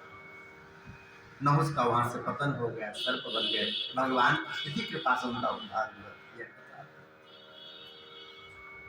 फिर देवताओं ने ब्राह्मणों के द्वारा यज्ञ करवाया, यज्ञ के प्रभाव से इंद्र की ब्रह्महत्या छूटी है और तब फिर इंद्र अपने गादी पर बैठे। ये जो वृत्रासुर था, इसके अगले जन्म की कथा आती है, पिछले जन्म की कथा आती है। वह चित्रकेतु नाम का राजा था, करोड़ रानियां थी, पुत्र की अभिलाषा थी। अंगिरा ऋषि और नारद ऋषि की कृपा से एक पुत्र हुआ। उस पुत्र को भी जो बाकी रानियां थी, सौतिया डाह के कारण बाद में विष दे दी, जिसके कारण बालक की मृत्यु हो गई। चित्रकेतु बहुत रोया। अंगिरा ऋषि नारद ऋषि पुनः आए हैं, पहचाना नहीं है, बस रोते हुए उसने कहा कि मुझे अपने पुत्र से मिला दीजिए। उन्होंने पुत्र को बुलाया, पुत्र ने पहचानने से इनकार कर दिया। आप मेरे किस जन्म के माता पिता? मैं नहीं पहचानता, आप अपना पूरा उत्तर दो, बताओ। हमारे तो बार बार जन्म होते हैं। उस समय चित्रकेतु के मन में वैराग्य हुआ है, उन्होंने जाके संकर्षण भगवान की आराधना करी और विद्याधर बने। उनको विमान मिला, विमान से उड़ते हुए चलते थे। एक बार जब कैलाश मानसरोवर के ऊपर से जा रहे थे, भगवान शिव ऋषि मुनियों को भगवान की कथा सुना रहे थे। मैया पार्वती आ गई तो देखा कोई स्थान नहीं दिख रहा शिला पे। भगवान ने कहा यहाँ बैठ जाओ, गोद में बैठ जाओ, कथा सुनती रहोगी आप। सामने ऋषि मुनि बैठे हैं, उनके बीच में आपको संकोच होगा बैठने में। भगवान भोलेनाथ ऐसे, मैया बैठ गई। ऊपर से देखा उसने चित्रकेतु ने, उन्होंने कहा देखो भैया, संसार को संस्कार धर्म रीति रिवाज सिखाने वाले, उनको खुद नहीं मालूम समाज में कैसे बैठा जाता। पत्नी को गोद में बैठा के रखा। भोले बाबा तो भोले बाबा, उन्होंने सहज रूप से कहा था, मैया भी सहज रूप से बैठ गई, कथा सुनने लगी भगवान का। इसने जब ऐसा कहा तो भगवान तो कुछ नहीं बोले भोले बाबा। पार्वती मैया बोलती है, मूर्ख, अपने माता पिता में दोष दृष्टि रखते हो? अरे तुम्हारे तो माई बाप थे ना, तुम्हें प्रसन्न होना चाहिए था। माई बाबू बैठे हैं, जाके प्रणाम करें, उनमें तुम्हारी दोष दृष्टि दिख रही है। तुम विद्याधर बनने के योग्य नहीं, जाओ तुम राक्षस। शाप दे दिया। तुम्हारी बुद्धि ऐसी है, व्यक्ति को खूब विचार करना चाहिए। आज लोग संतों पे आक्षेप करते हैं, देवताओं पे आक्षेप करते हैं, ग्रंथों पे आक्षेप करते हैं। महाराज, ऐसे व्यक्ति राक्षस कुल के हैं। ये निश्चित रूप से जो आक्षेप करता है, यदि उनका सबसे जानकारी ली जाए, वो वर्ण संकर निकलेगा व्यक्ति। क्योंकि मूलतया जो वंश की परंपरा में है, जिनके अंदर सनातन धर्म का रक्त है, वह व्यक्ति अपने धर्म ग्रंथों पे कभी आक्षेप, यह पूजनीय है। हम इतना कह सकते हैं भैया, हम इस चीज को समझ नहीं पाए। इतने देवता है, हम नहीं समझ पाए। जिनको समझना हो उसके लिए ग्रंथ है, ज्ञान है। और जो आक्षेप करते हैं महाराज, यहाँ पार्वती जी कहते हैं तुम विद्याधर बनने के योग्य नहीं हो, माता पिता में तुम्हें दोष दिखता है, राक्षस बनने का शाप दिया। विद्याधर कहते हैं चित्रकेतु, माँ मैंने बात तो ठीक की थी, लेकिन आपको बुरी लगी हो तो क्षमा कर। वहां से चल दियो, राक्षस तो बनना है, माँ ने कहा है। भगवान भोलेनाथ कहते देख रही हो देवी, अरे हमारे नारायण के भक्त ऐसे ही होते हैं, जो कहना था वो भी कह दिया, जो आपने दिया वो भी माथे पे लेके चले। यही बात में वृत्रासुर बने थे, क्योंकि माँ पार्वती का आशीर्वाद था, शाप था। देवता यदि शाप भी देते हैं उसके पीछे कोई न कोई कृपा छिपाई जाती है, और वह भगवान का दिव्य ध्यान आया। जीवन में किए हुए पुण्य आपके आड़े समय में पक्के रहने, इसलिए पुण्य करते रहना चाहिए, दान करते रहना चाहिए, सत्कर्म करते रहना चाहिए। आगे बड़ी सुंदर कथा आती है। 49 मरुत हैं, चले मरुत 49 अट्टहास कली गर्जा, कभी बड़ी लाग आता सुंदरकांड में पढ़ते 49 मरुतों की कथा बड़े में सुनाते हैं। समय हम लोग के पास बहुत कम है, कन्हैया के जन्म तक जाना है, पर ये सब प्रसंग ऐसे हैं जो चर्चा कम होती है। अदिति और दीति जो है प्रमुख पत्नियां हैं कश्यप ऋषि की। दीति जो है उसके मन में बड़ी ईर्ष्या कि देवताओं की उन्नति होती है, वो स्वर्ग में रहते हैं और उनकी स्थिति बड़ी ऊंची है, और हमारे जो बच्चे हैं दैत्य, दोनों कश्यप ऋषि के ही संतान है। माँ के गुण धर्म के कारण बच्चों का स्वभाव बदला है। कश्यप ऋषि के ही देवता, कश्यप ऋषि के ही दैत्य, जैसा माँ का स्वभाव उसके अनुसार बच्चों का स्वभाव। दीति के जितने हैं सब राक्षस, अदिति के जितने हैं सब देवता, अदिति के पुत्र। लेकिन ये जो 49 देवता हैं ये दीति के पुत्र हैं। ये कैसे हुए? तो इसके मन में ईर्ष्या थी। उन्होंने एक बार बड़े मन से अपने पति की सेवा की। स्त्री के लिए तो सब कुछ पति ही है ना, पति परमेश्वर से बड़ा कोई नहीं होता।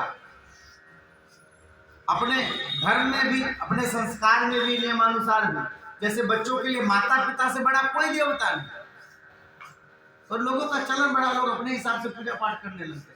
उन्होंने पति को खूब सेवा, इतनी सेवा की कश्यप ऋषि प्रसन्न हो गए, बड़े प्रसन्न हो गए। देवी तुमने तो बड़ा ख्याल रखा, हमारी बड़ी सेवा की। आपके मन में कोई संकल्प है, कुछ चाहती हो, बोलो, हम पूरा कर देंगे, हम तुमसे प्रसन्न हैं। यदि नहीं कर पाए तो उसका उपाय बतला देंगे। जब देखा प्रसन्न है, पतिदेव ने बात भी याद ली है, तब कहती है कि प्रभु मुझे इंद्र के मारने वाला, इंद्र को मार दे। पुत्रम इंद्र हणम बृणे। कश्यप ऋषि के कान खड़े हो गए, अरे इंद्र तो हमारा ही पुत्र है, दूसरी पत्नी से। ये भगवान, इसके सौतिया डाले में अपने पुत्र को मरवा दो, पर बाप तो हार चुके, अब क्या करें? उन्होंने कहा देवी एक बहुत सुंदर व्रत है, इसको कहते पुंसवन व्रत। इस व्रत को आप यदि नियम पूर्वक करो, इसमें बड़े कठिन नियम है, पर यदि आप नियम पूर्वक करो तो आपका बालक इतना तेजस्वी होगा कि वह इंद्र को मार सकता। और सुनो देवी, यदि आपने कहीं भी उस व्रत में दोष कर लिया, फिर इंद्र को मारने वाला पुत्र नहीं होगा, इंद्र का मित्र होगा। इसके मन में बड़ी ईर्ष्या, बड़ी मत्सरता, अपनी सोच को देखना न चाहे। उन्होंने कहा ठीक है महाराज, आप बताइए। बड़े कठिन नियम बता। महाराज कैसे सोना है, कैसे खाना है, कैसे रहना है, कैसे पूजा करनी है। आपको जब भी भोजन या कुछ मुंह में डालना है तो 12 बार आपको आचमन करना, जैसा शास्त्र में प्रमाण है। प्रतिदिन होम करने के बाद ही आप कुछ करेंगे। प्रतिदिन दान करके ही कुछ खाएंगे, किसी को खिला के ही खाएंगे। ऐसे बड़े कठिन व्रत बनाए, इतनी ज्यादा ईर्ष्या मन में, उसने सब नियम पालन करना शुरू कर दिया। 1 दिन, 2 दिन, 3 दिन, 4 दिन, महीना बीता, कठिन सब व्रत का पालन कर रही है। इंद्र को मालूम चला मेरी जो माता है, मेरी सौतेली माँ मेरी ही मारने वाले पुत्र की कामना से व्रत कर रही है। अब तो इंद्र घबराए। उन्होंने विद्यार्थी का स्वरूप बनाया और माता जी की सेवा में लगे। माँ मैं लेके आता हूँ, आप जंगल में मत जाओ, मैं लकड़ी ला दूंगा। माँ मैं जल लेके आता हूँ। ऐसा करके सेवा में लग गया और सोचे किसी दिन तो कुछ गलती करे, फिर मैं अपना कुछ काम करूँ। महाराज 6 महीने हो गए, इंद्र की कपकुपी छूट रही है, माँ का व्रत पूरा हो रहा है, कोई गलती ही नहीं कर रही है, और ये सेवा में लगे हुए बालक बन करके। पर महाराज 7वें महीने में जाकर एक दिन धीरे धीरे शरीर ज्यादा कृश हो गया था। उन्होंने कुछ जलपान किया और जल पीने के बाद 12 बार कुल्ला नहीं किया, सो आचमन नहीं। इतना भी दोष था। अवसर मिल गया इंद्र को, श्वास के रास्ते गर्भ में चले गए वज्र लेकर के। वहां देखा तो सोने की तरह चमकता हुआ बालक, उस व्रत के प्रभाव से देख करके घबरा गए। इतना चमकता हुआ बालक, उन्होंने झट से अपने वज्र से उसके 7 टुकड़े कर दिए। पर उस व्रत का ऐसा प्रभाव, 7 टुकड़ा करने के बाद भी बालक मरा नहीं, 7 बालक उन सब में प्राण ज्यों थे और सब देखने लग गए इंद्र को। अब तो और घबराया, उसने 7 के 7 टुकड़े कर दिए, 7 7 49। बालकों ने कहा भैया क्यों मारने पे लगे हो हमें? माता के व्रत के प्रभाव से हम मरेंगे नहीं, पर माता ने गलती कर दी ना, अब हम देवता हैं, अब हम आपके मित्र होंगे, हमें क्यों मारते हो? जब ऐसा कहा बालकों ने, तब इंद्र वहां से चले गए, फिर से माँ की सेवा में लग गए। जब बालक हुआ है समय अनुसार 49 बालक हुए, सब सोने से चमकते बालक। माता ने कहा कि ये 49 कैसे हो गए? मैंने तो एक बालक के लिए व्रत किया। अब जो है चारों तरफ देखा है, उस बालक को ध्यान से देखा जो मेरी सेवा में लगा। बेटा एक बार बताना तुम हो कौन? मैं कुछ कहूंगे नहीं, सच सच बताओ तुम हो कौन? ये देवता जैसे कैसे हो गए? राक्षस करते ही आपकी बुद्धि में ख्याल आता है ऐसे ऐसे होंगे, सिंह निकला होगा, दांत निकले होंगे। होते नहीं ऐसे, पर क्रूर एक स्वरूप आता है। यह तो सात्विक स्वरूप है। कौन हो तुम? सच बताओ, मैं कुछ कहूंगी नहीं। बोले माँ मैं इंद्र हूँ, मेरे मारने के लिए आपने पुत्र की कामना की थी, मैं भयभीत हो गया, मैं आपकी सेवा में आ गया। ओ अब तो घबरा रहे थे। कोई बात नहीं बेटा, इतने दिन के व्रत के बाद उनकी मनस्थिति भी शुद्ध हो गई, कुछ ज्यादा दिन हो गए तो वैर भी कम हो गया। तो बेटा तब तो ये देवता हो गए, इसलिए चमक रहे। अब एक काम करो, इनको लेकर तुम जाओ, अब से तुम्हारे पास रहेंगे, इनकी सात्विक बुद्धि रहेगी। यही जो है 49 मरुत कहलाए, जो दिति के पुत्र हैं। और यहाँ पर पुंसवन व्रत की विधि बतलाए है, कैसे करना चाहिए जिससे पुत्र जो है आपका ऐश्वर्यशाली और बलवान हो, देवता के तुल्य हो। वहां व्रत का नियम बतलाए। 7वें स्कंद में प्रहलाद जी की कथा आती है। हिरण्याक्ष का वध कर दिया परमात्मा ने, और जब हिरण्याक्ष का वध हो गया, हिरण्याक्ष की माता दिति जोर हुई। हिरण्यकशिपु ने समझाया है, पर मन में बड़ा विरोध। मुझे एक बार यदि हरि मिल जाए, अपने भाई के मारने का मैं बदला ले लूं। पर हरि ऐसे थोड़ी मिल जाते, अरे हजारों वर्ष की तपस्या करने के लिए नहीं मिले। उसने जाकर के कठिन तपस्या करी, इतनी कठिन तपस्या करी कि पूरा का पूरा शरीर उसका बल्मिकों ने खा लिया, अस्थि मात्र रहा। ब्रह्मा जी आते हैं, कहते बेटा तुमने कठिन तपस्या करी है, तुम वरदान मांगो। नहीं नहीं आप जाओ, और कठिन तपस्या करेंगे हम, हमें बहुत कुछ मांगना है। बाद में इंद्र स्वयं ब्रह्मा जी ने आकर के समझाया, बेटा मांग लो, तुम जो मांगोगे मिलेगा। तुमने बहुत कठिन तपस्या करी। ब्रह्मा जी से कहा मुझे अजर अमर बना दो। बोले बेटा जिसके पास जो हो मांगना चाहिए। अजर अमर तो हम भी नहीं है, हमारी भी आयु पूरी होती है। ये काम करो, कुछ और मांगो। तब हिरण्यकशिपु ने कहा कि मैं जितना मांगूंगा दोगे? बोले हाँ देंगे। बोले मैंने घर के अंदर मरूं न बाहर मरूं? बोले तथास्तु। न मैं धरती पे मरूं न आकाश में मरूं? बोले तथास्तु। मैं न दिन में मरूं न रात में मरूं? बोले तथास्तु। मैं 12 महीने में किसी महीने में न मरूं? ठीक तथास्तु। नहीं सुनो महाराज, मैं आपके बनाई सृष्टि में किसी घात को न मरूं? बोले तथास्तु।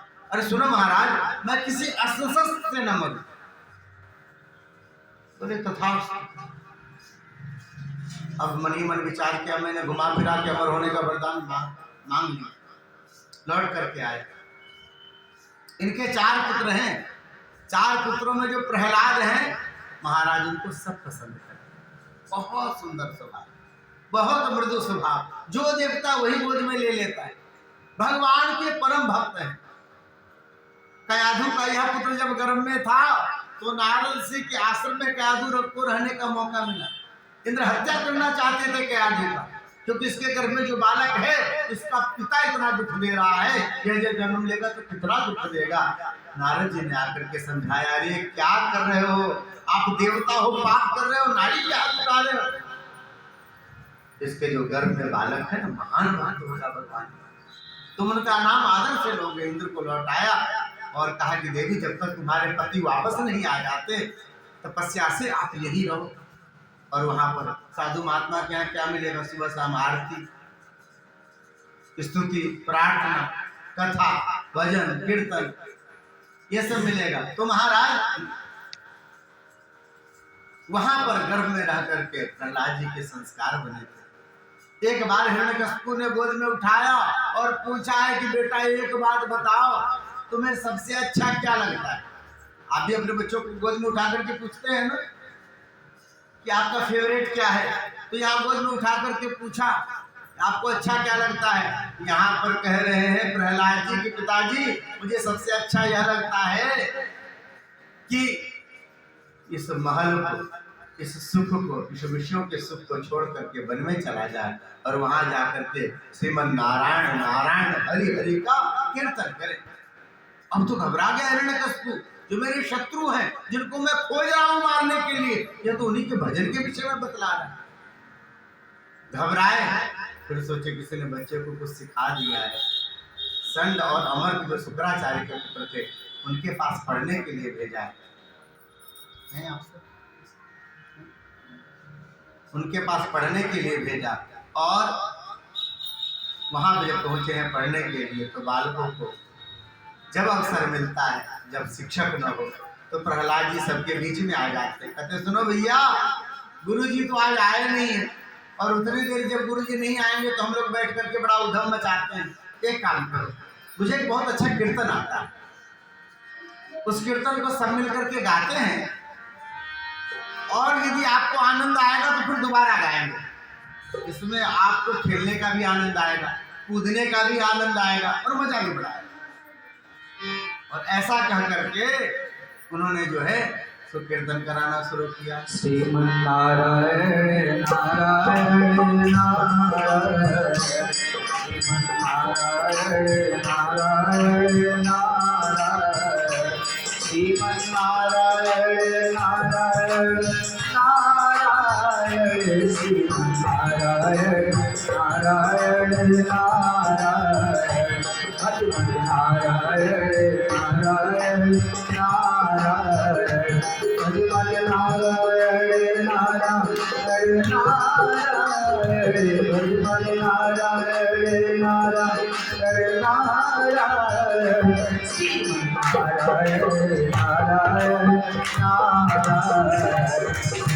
नारायण नारायण नारायण।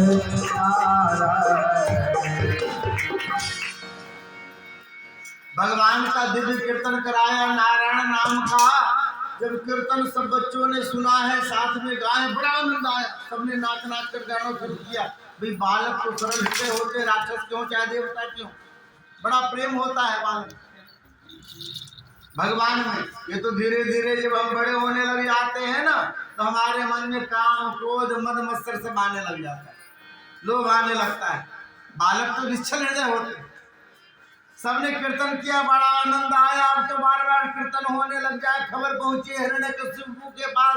हिरण्यकशिपु घबराया, उसने प्रहलाद को दोबारा बुलावा भेजा है। प्रहलाद जब सामने आए हैं, अपने क्रोध को महाराज समेट करके प्रहलाद जी से पूछता हिरण्यकशिपु, एक बार बताओ बेटा, आप विद्यालय में क्या पढ़ रहे हो?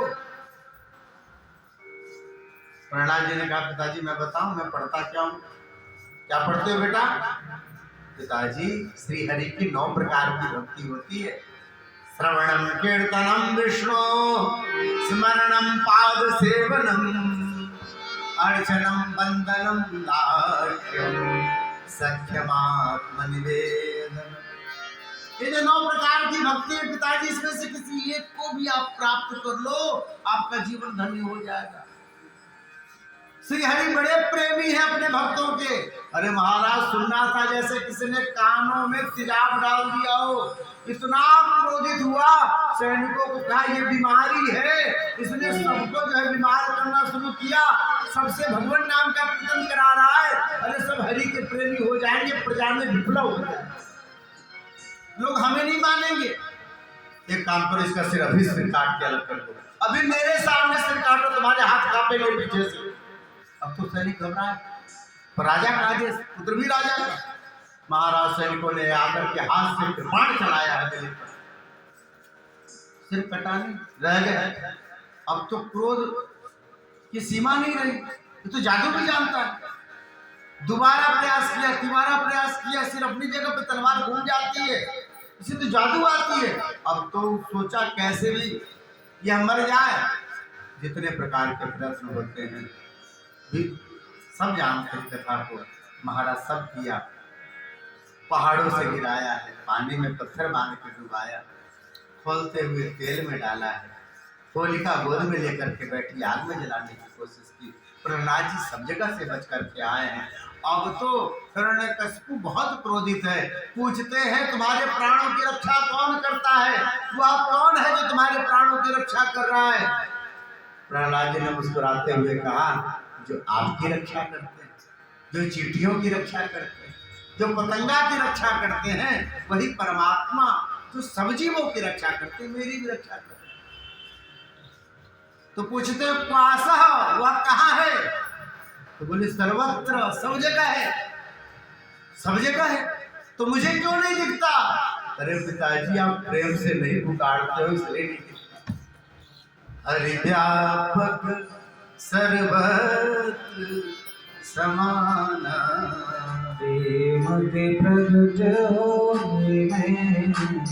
वो सब जगह है पिताजी, पुकारने की कमी है। जब हृदय में प्रेम रख करके आप पुकारोगे ना तो ठाकुर दौड़ा आएगा। अपने भक्तों का बड़ा प्रेमी है। मेरे साथ एक बार कीर्तन करो आप, बोले चुप रहो, अपनी बीमारी मुझे मत दो। तुम्हें दिखता है? बोले हाँ। सब जगह दिखता है? बोले हाँ। फिर मुझे खंभे में क्यों नहीं दिखता? बोले आपको नहीं दिखता, मुझे तो खंभे में दिखता है। तस्मात् स्तंभं न दृश्यते, बोले आपको नहीं दिख रहा, मुझे दिख रहा है।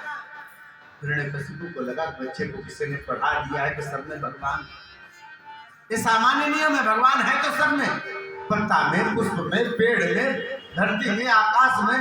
पर आप पत्ते को तोड़ोगे तो भगवान थोड़े निकलेंगे। हिरण्यकशिपु ने विचार किया यदि मैं खंभे को तोड़ दूं उसमें से कुछ निकलेगा नहीं, तो बच्चा ये मान लेगा ये बात किताबों में लिखी, ऐसा है नहीं, भगवान सब जगह से निकले, ये तो बालक है। ऐसा विचार करके फिर से पूछा है इस खंबे में है, और कहा हाँ। जब ही हाँ कहा पूरे शक्ति से उसने खंबे पर प्रहार किया, और जब ही प्रहार किया महाराज, परमात्मा ने देखा मेरे भक्त ने कहा है, और अपने भक्त की बात को सत्य करने के लिए परमात्मा ने आज माता पिता को नहीं खोजा, उस खंबे को ही माता पिता बना करके परमात्मा उस खंबे से प्रकट हो गए। खंबा टूट के गिरा, अचानक चारों तरफ धूल ही धूल पड़ गए। महाराज ऐसा भयानक गर्जना सुनाई दी है, पूरा संसार घबराया है, दसों दिशाओं के पुंजर घबरा गए और चित्कार करने लगे, पृथ्वी डोली है, परमात्मा दिख नहीं रहे, बादलों को चीरते हुए आकाश की छवि। अरे ये क्या है? चरणों को देखा, कमर को देखा, हृदय को देखा, अरे ये नर है। तब तक मुख पर दृष्टि पड़ी, भयानक सिंह है। अरे भैया ये न नर है न सिंह है, साक्षात भगवान नरसिंह है। बोले नरसिंह भगवान की। सत्यम विधातम निज भृत्य भासितम, व्याप्तिं च भूतेषु खलेषु चात्मनि, अदृश्यता तद्भुत रूपमुद्वहन्, स्तंभे सभायां मृगं नमामि। अद्भुत स्वरूप परमात्मा का। अरे ये न सिंह है न नर है, साक्षात नरसिंह भगवान है। देख करके संसार भयभीत हो रहा है। हिरण्यकशिपु ने कहा तुम हरि हो ना, मैं जान गया, मैं तुम्हें ही खोज रहा था। चलो मेरे पुकारने पे नहीं आए, मेरे बेटे के पुकारने पे आए, मैं तुम्हें छोड़ूंगा नहीं। ऐसा कह करके जब तक अपना तलवार म्यान से निकालता, परमात्मा ने कहा तुम मुझे छोड़े चाहे नहीं छोड़े, मैं तुम्हें नहीं छोड़ने वाला। तूने मेरे भक्त को बड़े कष्ट दिए, पकड़ा है। कहते हैं जैसे बाज सांप को पकड़ता है, जैसे गरुड़ सर्प को पकड़ते हैं, वैसे पकड़ा परमात्मा ने उसे, और उसे उठा करके अपनी गोद में बैठा लिया, लिटा लिया। हिरण्यकशिपु घबराया, इतनी शक्तिशाली है परमात्मा, कुछ कर नहीं पाया। जब गोद में लिटा लिया भगवान ने हिरण्यकशिपु कहता मुझे मारना चाहते है, पर मैं बता दूं कुछ हो नहीं सकता, मैं मरूंगा नहीं। बोले क्यों? बोले ब्रह्मा जी ने मुझे आशीर्वाद दिया, वरदान दिया, मैं मरने वाला नहीं हूँ, तुम्हारा प्रयत्न व्यर्थ जाएगा। अच्छा बेटा क्या आशीर्वाद दिया आपको ब्रह्मा जी ने? बोले मुझे आशीर्वाद मिला है, न मैं घर के अंदर मरूंगा न बाहर मरूंगा। बोले देख लो दिल्ली पे बैठा हूँ, न घर के अंदर हूँ न बाहर। अब तो घबराए। बोले नहीं नहीं फिर भी मैं नहीं मरने वाला। बोले क्यों? न मैं धरती में मरूंगा न आकाश में मरूंगा। बेटा देख ले, धरती में तो तू है नहीं मेरी गोद में, और आकाश में तू पहुंचा नहीं बीचों बीच। अब तो घबराए फिर से। बोले नहीं फिर भी मैं नहीं मरने वाला। बोले क्यों? न मैं दिन में मरूंगा न रात में मरूंगा। बोले देख दिन तो समाप्त हो गई, रात आई नहीं है, संध्या काल का समय है। बोले फिर भी मैं नहीं मरने वाला। बोले क्यों? बोले 12 महीने में किसी महीने में नहीं मरूंगा। बोले तेरे लिए अलग से एक महीना बना है, इसको पुरुषोत्तम मास कहते हैं। ये मलमास है 13वां महीना। अब तुम्हें कौन बचाएगा? बोले नहीं नहीं फिर भी मैं नहीं मरूंगा। बोले क्यों? बोले दुनिया के किसी अस्त्र शस्त्र से मेरी मृत्यु नहीं हो सकती। बोले इतने बड़े बड़े नाखून मैंने क्यों उगाए हैं? तेरी सेवा के लिए तू उगाए। मुझे अस्त्र की क्या आवश्यकता है कि तेरे पेट में भी डालूंगा, उसे फाड़ूंगा, तेरे प्राण भी डालूंगा। अब तो कांपने लग गए, ये तो पूरी तैयारी के साथ आए। बोले मैं फिर भी नहीं मरने वाला हूँ। बोले क्यों? अब कौन बचाएगा तुम्हें? ब्रह्मा जी का वरदान, मैंने ब्रह्मा जी से वरदान प्राप्त किया है कि आपकी सृष्टि जो बनाई हुई है उसमें किसी के हाथों में न मरे। अरे बेटा ब्रह्मा मुझे नहीं बनाता, मैं ब्रह्मा को बनाता। तुम उसकी सृष्टि से न बचोगे, मैं खुद ब्रह्मा की सृष्टि करने वाला हूँ। जब ऐसा कहा अब तो उठ करके भागने को प्रयत्नशील हुआ। ब्रह्मा जी का वरदान काम नहीं आया। भगवान ने पेट में हाथ डाला है, चीर दिया है, हाथों की माला पहनी है। परमात्मा ने प्राण पर फेर उड़ गए, गिरा है जाकर। संसार भर भगवान के स्वरूप को देख करके भयभीत हो गए। भगवान ने पेट चीर दिया। अब तो देवता सब आ रहे हैं भगवान के क्रोध को शांत करने के लिए। ऋषि मुनि गंधर्व ब्राह्मण सब आए, कोई उनके क्रोध को शांत नहीं कर पाया। लक्ष्मी जी के चरणों में गए, मैया अरे तुम्हारे पति देव बड़े क्रोधित हैं, संसार का नाश हो जाएगा उनके क्रोध से। पूरी की पूरी पृथ्वी डोल रही है, सब हाथी चिंगाड़ कर रहे हैं, भगवान की आंखों से तेज प्रकट हो रहा है, जल जाएगी धरती। लक्ष्मी जी ने कहा तुम्हें क्रोधित होते नहीं हमारे ठाकुर, सदा मुस्कान बनी रहती बाकी बिहारी के चेहरे। ये कैसी बात करते हो आप? बोले नहीं क्रोधित हो गए, कोई बात नहीं, मैं उनकी सेवा में रहती हूँ, मुझे देखते ही ठंडे पड़ जाएंगे, चलो मुझे लेके चलो। और लक्ष्मी जी पहुंची हैं भगवान नरसिंह के पास, पहुंची हैं। अभी तक मुख पर दृष्टि नहीं गई। तेरे कहाँ है? कहाँ? वो चरण के पास थी। अरे ऊपर देखो, ऊपर वो मुख है, कितने विशाल भगवान। जो ऊपर देखा लक्ष्मी जी को, लक्ष्मी जी ने भगवान को, भगवान ने जोर से गर्जना की, मुख से उनके रक्त निकला है। जब भी गर्जना की है और लाल लाल मुख देखा, भागी लक्ष्मी जी। अरे मुझे कहके गए थे जो मेरे पति देव है, वो तो शेर के सामने मुझे खड़ा कर दिया, तो आप तो मुझे खा गए हो। भाग गई। हे भगवान अब इनके क्रोध को कौन शांत करे? अचानक याद आया भगवान क्यों प्रकट हुए थे? प्रहलाद जी के कारण। अरे बेटा प्रहलाद, अब तुम ही भगवान के क्रोध को शांत कर सकते हो। प्रहलाद जी को भय नहीं लगा है भगवान के स्वरूप से। देवता भयभीत, गंधर्व भयभीत, ऋषि मुनि संसार भयभीत, प्रहलाद को भय नहीं है। क्यों? अरे जो खंभे में भगवान को देखता हो तो भगवान को नहीं देखता। प्रहलाद जी सामने आए हैं, भगवान को हाथ जोड़ा उन्होंने, परमात्मा की दृष्टि पड़ी है प्रहलाद पर। जब भी देखा पूरा का पूरा क्रोध गुस्सा सब कपूर की तरफ। भगवान मुख से मुस्कुराए हैं, झट से प्रहलाद को उठाया, गोद में बैठा लिया, और जैसे गाय अपने बछड़े को चाट के साफ करती है, शेर का मुख है ना, भगवान जिह्वा से उसको ऐसे चाटने लगे प्रेम से, बार बार सिर पे हाथ रखते और कहते हैं बेटा तू कितना कोमल है, कितना सुंदर है, कितना छोटा सा है, और तेरे ऊपर ऐसे अत्याचार की उस दुष्ट ने,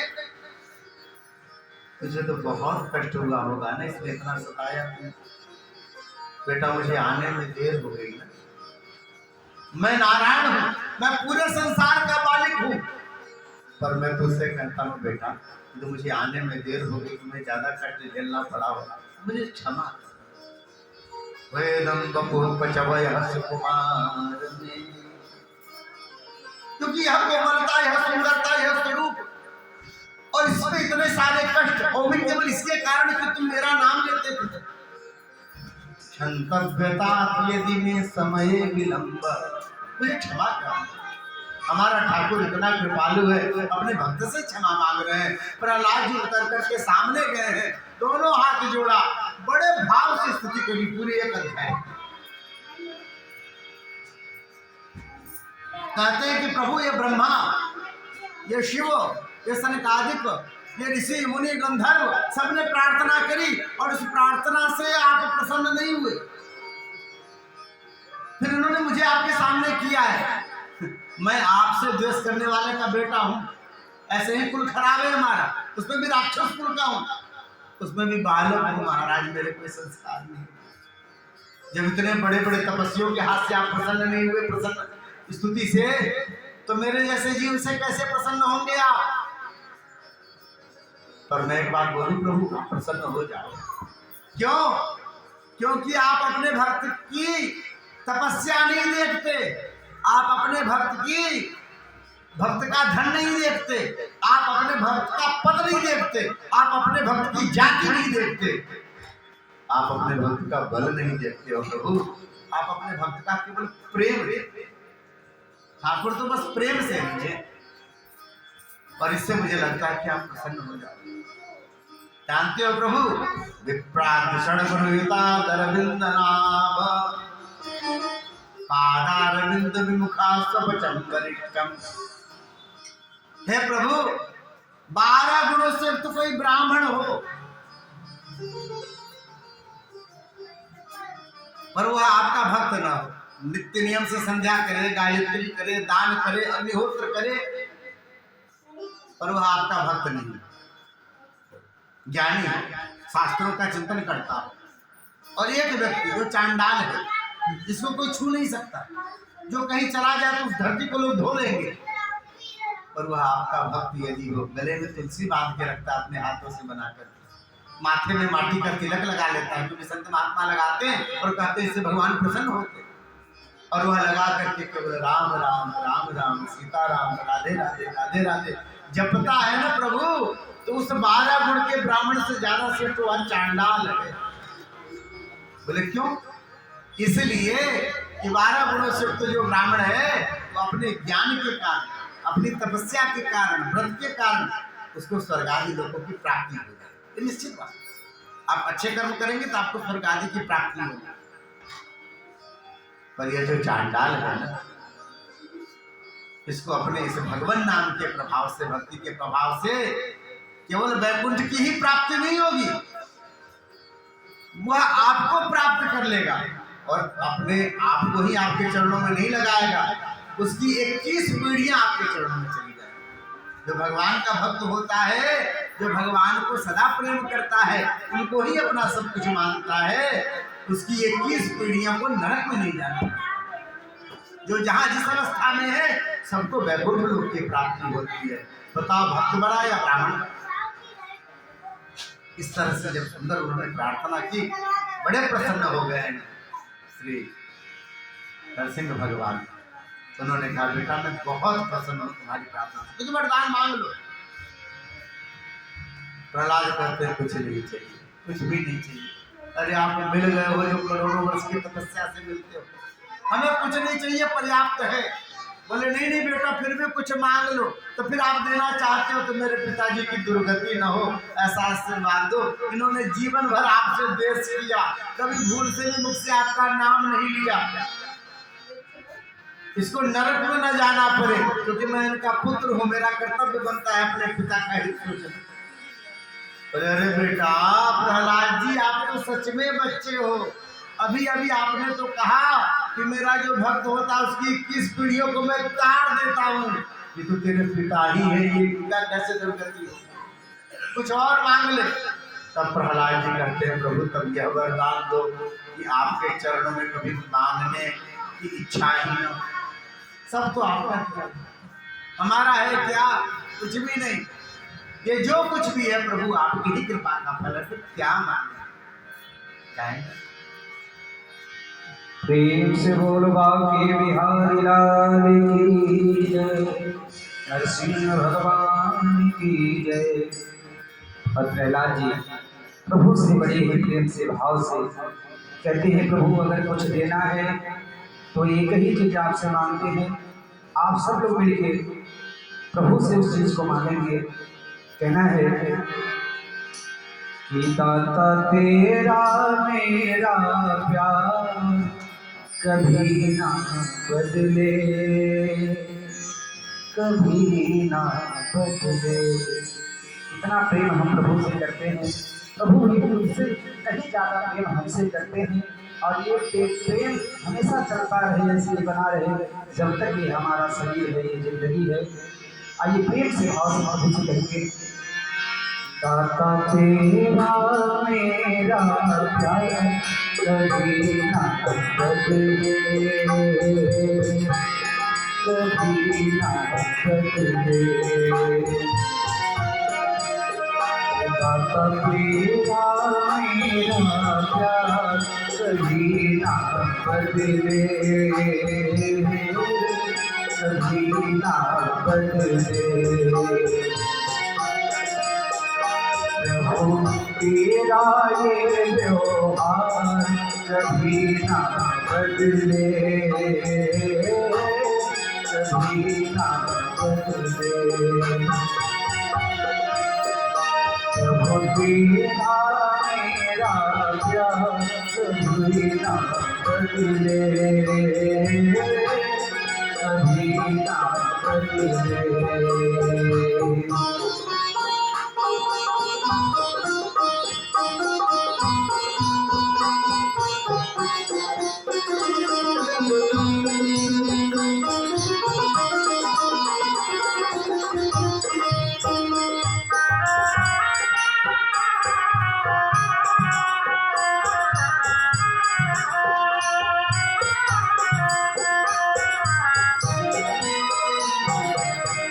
और कहते हैं प्रभु ने ये हमारा मुख केवल झगड़ा करने के लिए नहीं दिया है। अगर अवसर मिले तो कभी कभी भगवान का भजन भी कर लेना चाहिए। अगर भगवान ने आवाज दिया है तो उनके भजन से प्रभु को अपना मन की बात सुनाइए। कहते हैं, अपना हो चाहे बेगाना, अपना हो चाहे बेगाना, चाहे बदले सारा जमाना, चाहे बदले सारा जमाना। अपना हो चाहे बेगाना, चाहे बदले सारा जमाना, चाहे बदले सारा जमाना। दाता तेरा ये व्यवहार कभी ना बदले, कभी ना बदले। दाता तेरा मेरा प्यार कभी ना बदले, कभी ना बदले। दाता तेरा मेरा प्यार कभी ना बदले, कभी ना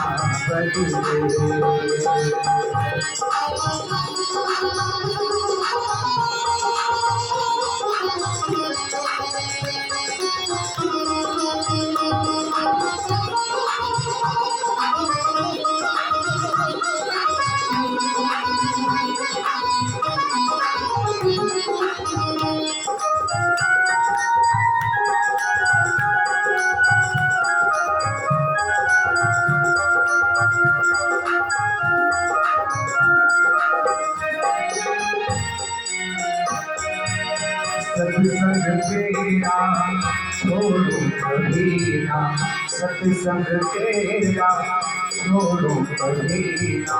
मुख भी तुझसे मोड़ो कभी ना, मुख भी तुझसे मोड़ो कभी ना।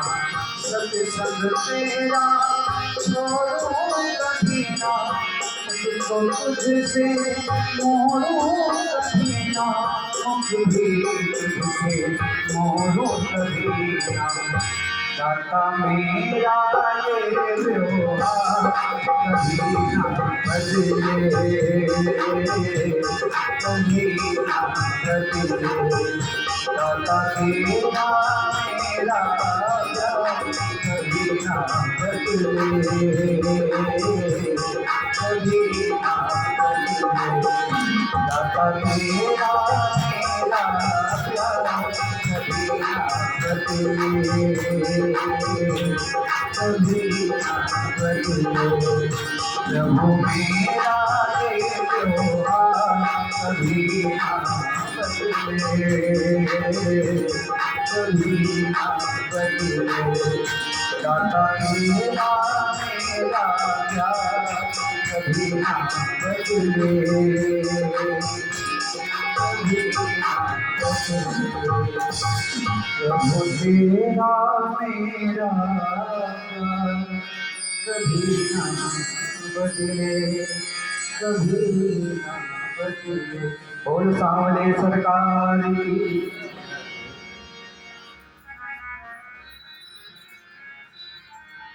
प्रहलाद की जो कथा पूर्ण हुई, उसके बाद चतुर्धाम की कथा आती है। दत्त भगवान ने गृहस्थ, ब्रह्मचर्य, गार्हस्थ, वानप्रस्थ और संन्यास धर्म को एक एक अध्याय में बड़ा सुंदर वर्णित किया है। कथा आती है गजेंद्र की। भगवान केवल कोई ऋषि पुकारे, कोई देवता पुकारे, ब्राह्मण पुकारे और तभी आते हो, या हिरण्यकशिपु का पुत्र भक्तराज प्रहलाद पुकारे तभी आए, ऐसा नहीं है। भगवान को प्रेम से एक बार हाथी ने भी पुकारा और परमात्मा दौड़ करके आए थे। महाराज एक बड़ा सुंदर पर्वतों की श्रेणी और वहां बड़ा सुंदर एक वन, अन्य वनों का राजा जो सिंह होता है, और यह अद्भुत वन था जिसका राजा गजेंद्र। विशाल हाथी, इतना विशाल कि महाराज इसके सामने आने पे सिंह और बड़े बड़े पशु भी डरते थे और इसके सामने से बचना चाहते थे। इतना बलशाली कि इसकी बहुत सारी हथनियां, रानियां थी, बहुत सारे बच्चे थे। व्यक्ति के जीवन में सफलता मिलती है तो लोग सोचने लग जाते हैं हम ही हैं, हमारे पास संसार में कोई है नहीं हमारे अलावा। और परमात्मा ऐसे लोगों को कभी कभी उनके स्वरूप का दिग्दर्शन कराते हैं, तुम्हारी ताकत कैसी है। भगवान किसी को उठा के बनाना चाहें तो बना देते हैं। व्यक्ति सोचता मैं खुद ही बन गया हूं, मुझे कौन बनाने वाले। गजेंद्र एक बार जल में प्रवेश किया, ग्राहन ने पकड़ा है, ग्राह से छुड़ाना चाह रहे थे आप अपने आप को। इतना विशाल बलशाली जल में आकर के फंस गए और जल में रहने वाले उस ग्राह ने छोड़ा नहीं गजेंद्र को। कुछ दिन तक प्रयत्न किया, लड़े, दिन बीते, महीना बीता, साल बीता। घर परिवार वाले सब मिलकर के प्रयास किया, हाथी हथनी सब लोग उसको छुड़ा नहीं पाए। संयोग ऐसा, साल बीते महाराज, वह सालों साल, हजार साल बीत गया। गजेंद्र और ग्राह का युद्ध देवता आकाश से देख रहे। इतना लंबा समय चलने वाला युद्ध नहीं किसी ने देखा था। ग्राह खींच करके लाता है, गज फिर से खींच के बाहर लाने का प्रयत्न करते हैं, बाहर नहीं निकल पाया। अंतिम में हारा है, थका है, मरने की कगार पर आया, आंखें बंद हो गई। मुझे कोई बचाने नहीं आया, घर परिवार सब छोड़ करके चले गए। मैं सोचता था सब मुझे बहुत मानते हैं, पूरा संसार बहुत मेरी इज्जत करता है, ये सब तो दिखावा था। आज मैं कष्ट में हूं तो मुझे सब छोड़ कर दे रहे हैं। अरे संसार का यही स्वरूप है महाराज। पर व्यक्ति जब तक समझता है तब तक फिर किसी काम का नहीं करता। जिसके पीछे दौड़ते हैं, जिसके पीछे भजन छोड़ते, कीर्तन छोड़ते, जिन पैसों को बचा के कभी तीर्थयात्रा करने की सोचते हैं, बच्चों को कारोबार के लिए दे देते, कोई बात नहीं फिर कभी चार धाम जा लेंगे, तुम धंधा कर लो। महाराज वह बेटा जब संपन्न होता है तो फिर देखता नहीं माता पिताजी की कैसी इच्छाएं थी। संसार का बड़ा अद्भुत स्वरूप है। आज ग्राहक के मुख में फंसे हुए चरण को देख करके गज को अपनी स्थिति का अनुमान हुआ। मैं कुछ भी नहीं था, मैं तो अहंकार से ऐसे ही भाग रहा था।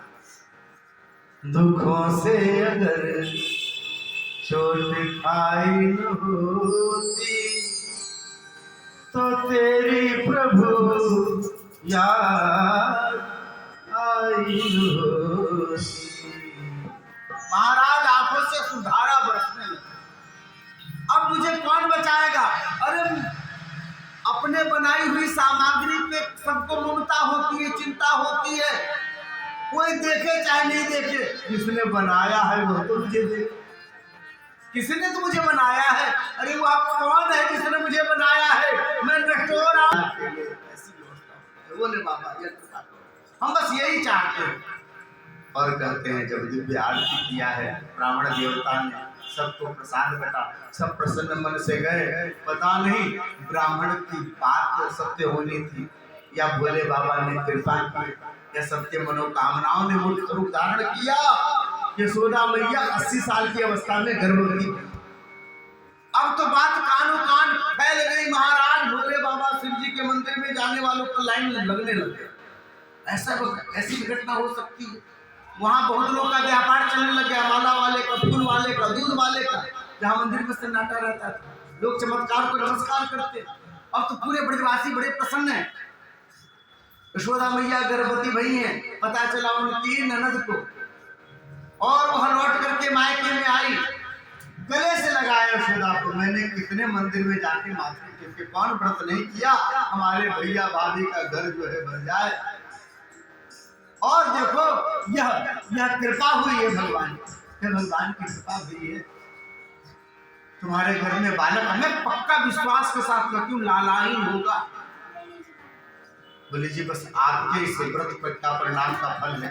80 साल की आयु में कौन सोचता है कि मुझे बालक, ये आपने जो मनाया ना उसी का फल है। सुनंदा जो उनकी ननद थी, कहती थी ऐसी बातों से मैं मानने वाली नहीं हूँ। मैं पहले बता देती हूँ, ननद हूँ ननद। गले से भरे गले की कंठा लूंगी, वो भी हीरे मोती वाले सुंदर, वो भी पोली मत बनाना, पत्थर से ठोक के गोला बना दिया, भरी हुई चाहिए। यशोदा मुस्कुराने लग गई।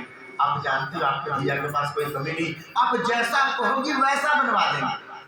बोले नहीं कहोगे नहीं, अभी आप कहो, हमें तो मालूम है लाला हो। आप अभी कहो। सुनार को सामने बुलवाया, ऑर्डर दिया और कहा सुनो भैया पहुंचा देना समय पे जब लाना होगा। ये काम हुआ। गांव वाले बड़े प्रसन्न हैं। नंदग्राम के वासी सबने मिलकर के मीटिंग करना शुरू किया। महिलाएं गिनने में बड़ी माहिर होती हैं, गिन रही हैं। 1 महीना भैया, 2 महीना भैया, 3 महीना भैया। महाराज सावन आया, अब अंदाज लगाने भागो पार नहीं करेगा, कुछ न कुछ रिजल्ट आना चाहिए। सबने मिलकर के विचार किया भैया सुनो, राजा के यहाँ लाला होने वाला है, वो भी चौथे पर में लाला होने वाला है। फिर क्या मेला लग जाएगा, मेला कहाँ कहाँ के लोग नहीं आएंगे बधाई देने के लिए, और दूर दूर से लोग आएंगे तो अरे भैया तो हमारे घरों के सामने से गुजरेंगे और देखेंगे, कहेंगे इसको तो रहना नहीं आता, इसने तो घर को गोदाम बना के रखा हुआ। अरे हाँ ये तो सोचा है। फिर क्या करें? बोले भैया सब लोग अपने घर को रंगवाओ। और महाराज पूरे ब्रज के घर रंगे जाने लगे। सबके घरों की मरम्मत शुरू हो गई। सब घर लगता है जैसे नया है। सबके घर के आगे के कूड़े करकट सब हटाए जाने लग गए, सुंदर कुछ होने लग गया। महिलाओं ने कहा सुनो जी खाली घर ही रहोगे तो अरे हम लोग के वस्त्र आदि नहीं बनेंगे, हम जाएंगे बधाई देने के लिए, यही पुराने वस्त्र पहन के जाएंगे। अरे काहे का पुराना, अभी अभी तो आपने मनवाया था। अभी अभी का मतलब अरे सावन में, सावन को बीते हो गया 15 दिन, हो गया पुराना। बनवाना हो बस तो ऐसे ही बहाने काफी है, तो पुराना हो गया उससे काम नहीं चलेगा। अरे तो व्यक्ति की मानसिकता भी होती। आप जब होली के समय जाके वार्डरोब खोलो अपना तो सोचो कोई जो सबसे पुराना होगा उसको पहन करके होली खेल लेंगे तो कोई पुराना नजर नहीं आता, लगता सब ठीक है। और जब दिवाली के समय, छठ के समय मन में आके कोई नया वाला पहन करके छठ में चलेंगे घाट पे, तब वार्डरोब खोले तो सब पुराना नजर आता है। तो इसको भी एक बार पहने लिए थे पूजा के समय, ऐसा होता है। तो सबने कहा कि पुराने, हमें तो नए चाहिए। और आप ब्रज में कभी गए तो देखे हम, बड़े बड़े चौड़े चौड़े सब लहंगे बनाए जाते हैं उनके, 80 कलियों के लहंगे। क्या होता है आप सब जानते हैं? 80 कलियों के, वो जो बने रहते हैं 80। और तो कैसे चाहिए, मणि माणिक वाले, जैसे चाहो बनवा लो, सब प्रसन्न है क्योंकि उनके यहाँ राजा के यहाँ लाला होने वाला है। महाराज सुंदर सबने अपने सब बनवाए वस्त्र आदि। पुरुषों ने कहा इनके बनेंगे तो हमारे क्यों नहीं बनेंगे। तो जितने ग्वाल वाले थे, जितने गोप थे, उन लोगों ने भी अपने लिए सुंदर रेशमी धोती, बढ़िया चौबंदी, बढ़िया पगड़ी के कपड़े पचरंगे सबने खरीदे। सुंदर सूरमा खरीदा, इत्र खरीदा मुझ पे लगाने के लिए, सब सजे। महाराज हमारा कन्हैया सजा सजाया दिखता है, चाहे बाबी बिहारी को देखो, चाहे द्वारकाधीश को देखो, तो उनको चाहने वाले भी तो सजेंगे ना। पूरा ब्रज सजा, सब जितने पेड़ पौधे, जितनी लताएं हैं सब सज के निकली, सब में फूल, सब में फल, सब आश्चर्यचकित है ये क्यों हो रहा है। अरे भैया, छोटा मोटा विधायक जब आता है आपके इलाके में, मंत्री संतरी, तो पूरे इलाके को नगर पालिका वाले साफ करा देते, सुंदर करा देते। हमारे यहाँ योगी जी आज वाटिका में तो महाराज उस 4-5 किलोमीटर का पूरा रास्ता एकदम साफ कर दिया है, सब दुकानों पर हटा दिए गए। ये तो जगत के मालिक हैं, इनके आने पे कैसे नहीं व्यवस्था बनेगी। सब सुंदर हो गया, सज गया, बढ़िया हो गया, तैयारी हो गई। और भाद्रपद मास की अष्टमी तिथि आई, सुनंदा जी को देख के लगा महिलाएं थोड़ा पहचानती है, आज की रात तो नहीं बीतनी चाहिए, आज तो रिजल्ट निकलेगा, अभी छोड़ नहीं। सुनंदा जी उनके पीछे पीछे घूमती, जहाँ जाओ वहाँ पीछे पीछे।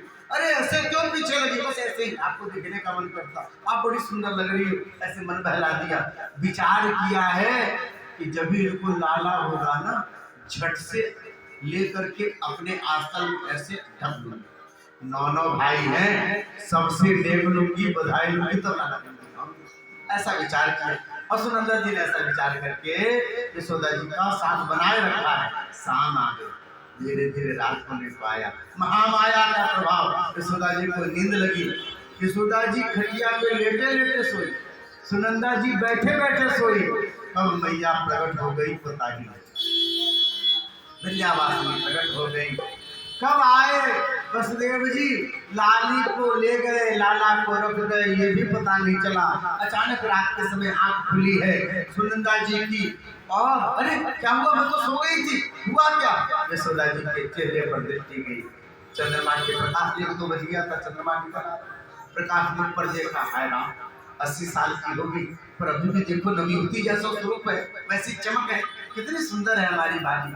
ऐसा विचार किया, अचानक भगवान के करकमल जी के पीठ की तरफ इतना छोटा सा सुंदर सा हाथ, बिल्कुल छोटे छोटे कमल जैसे, दृष्टि पड़ी, ये क्या है, झटके खड़ी हुई।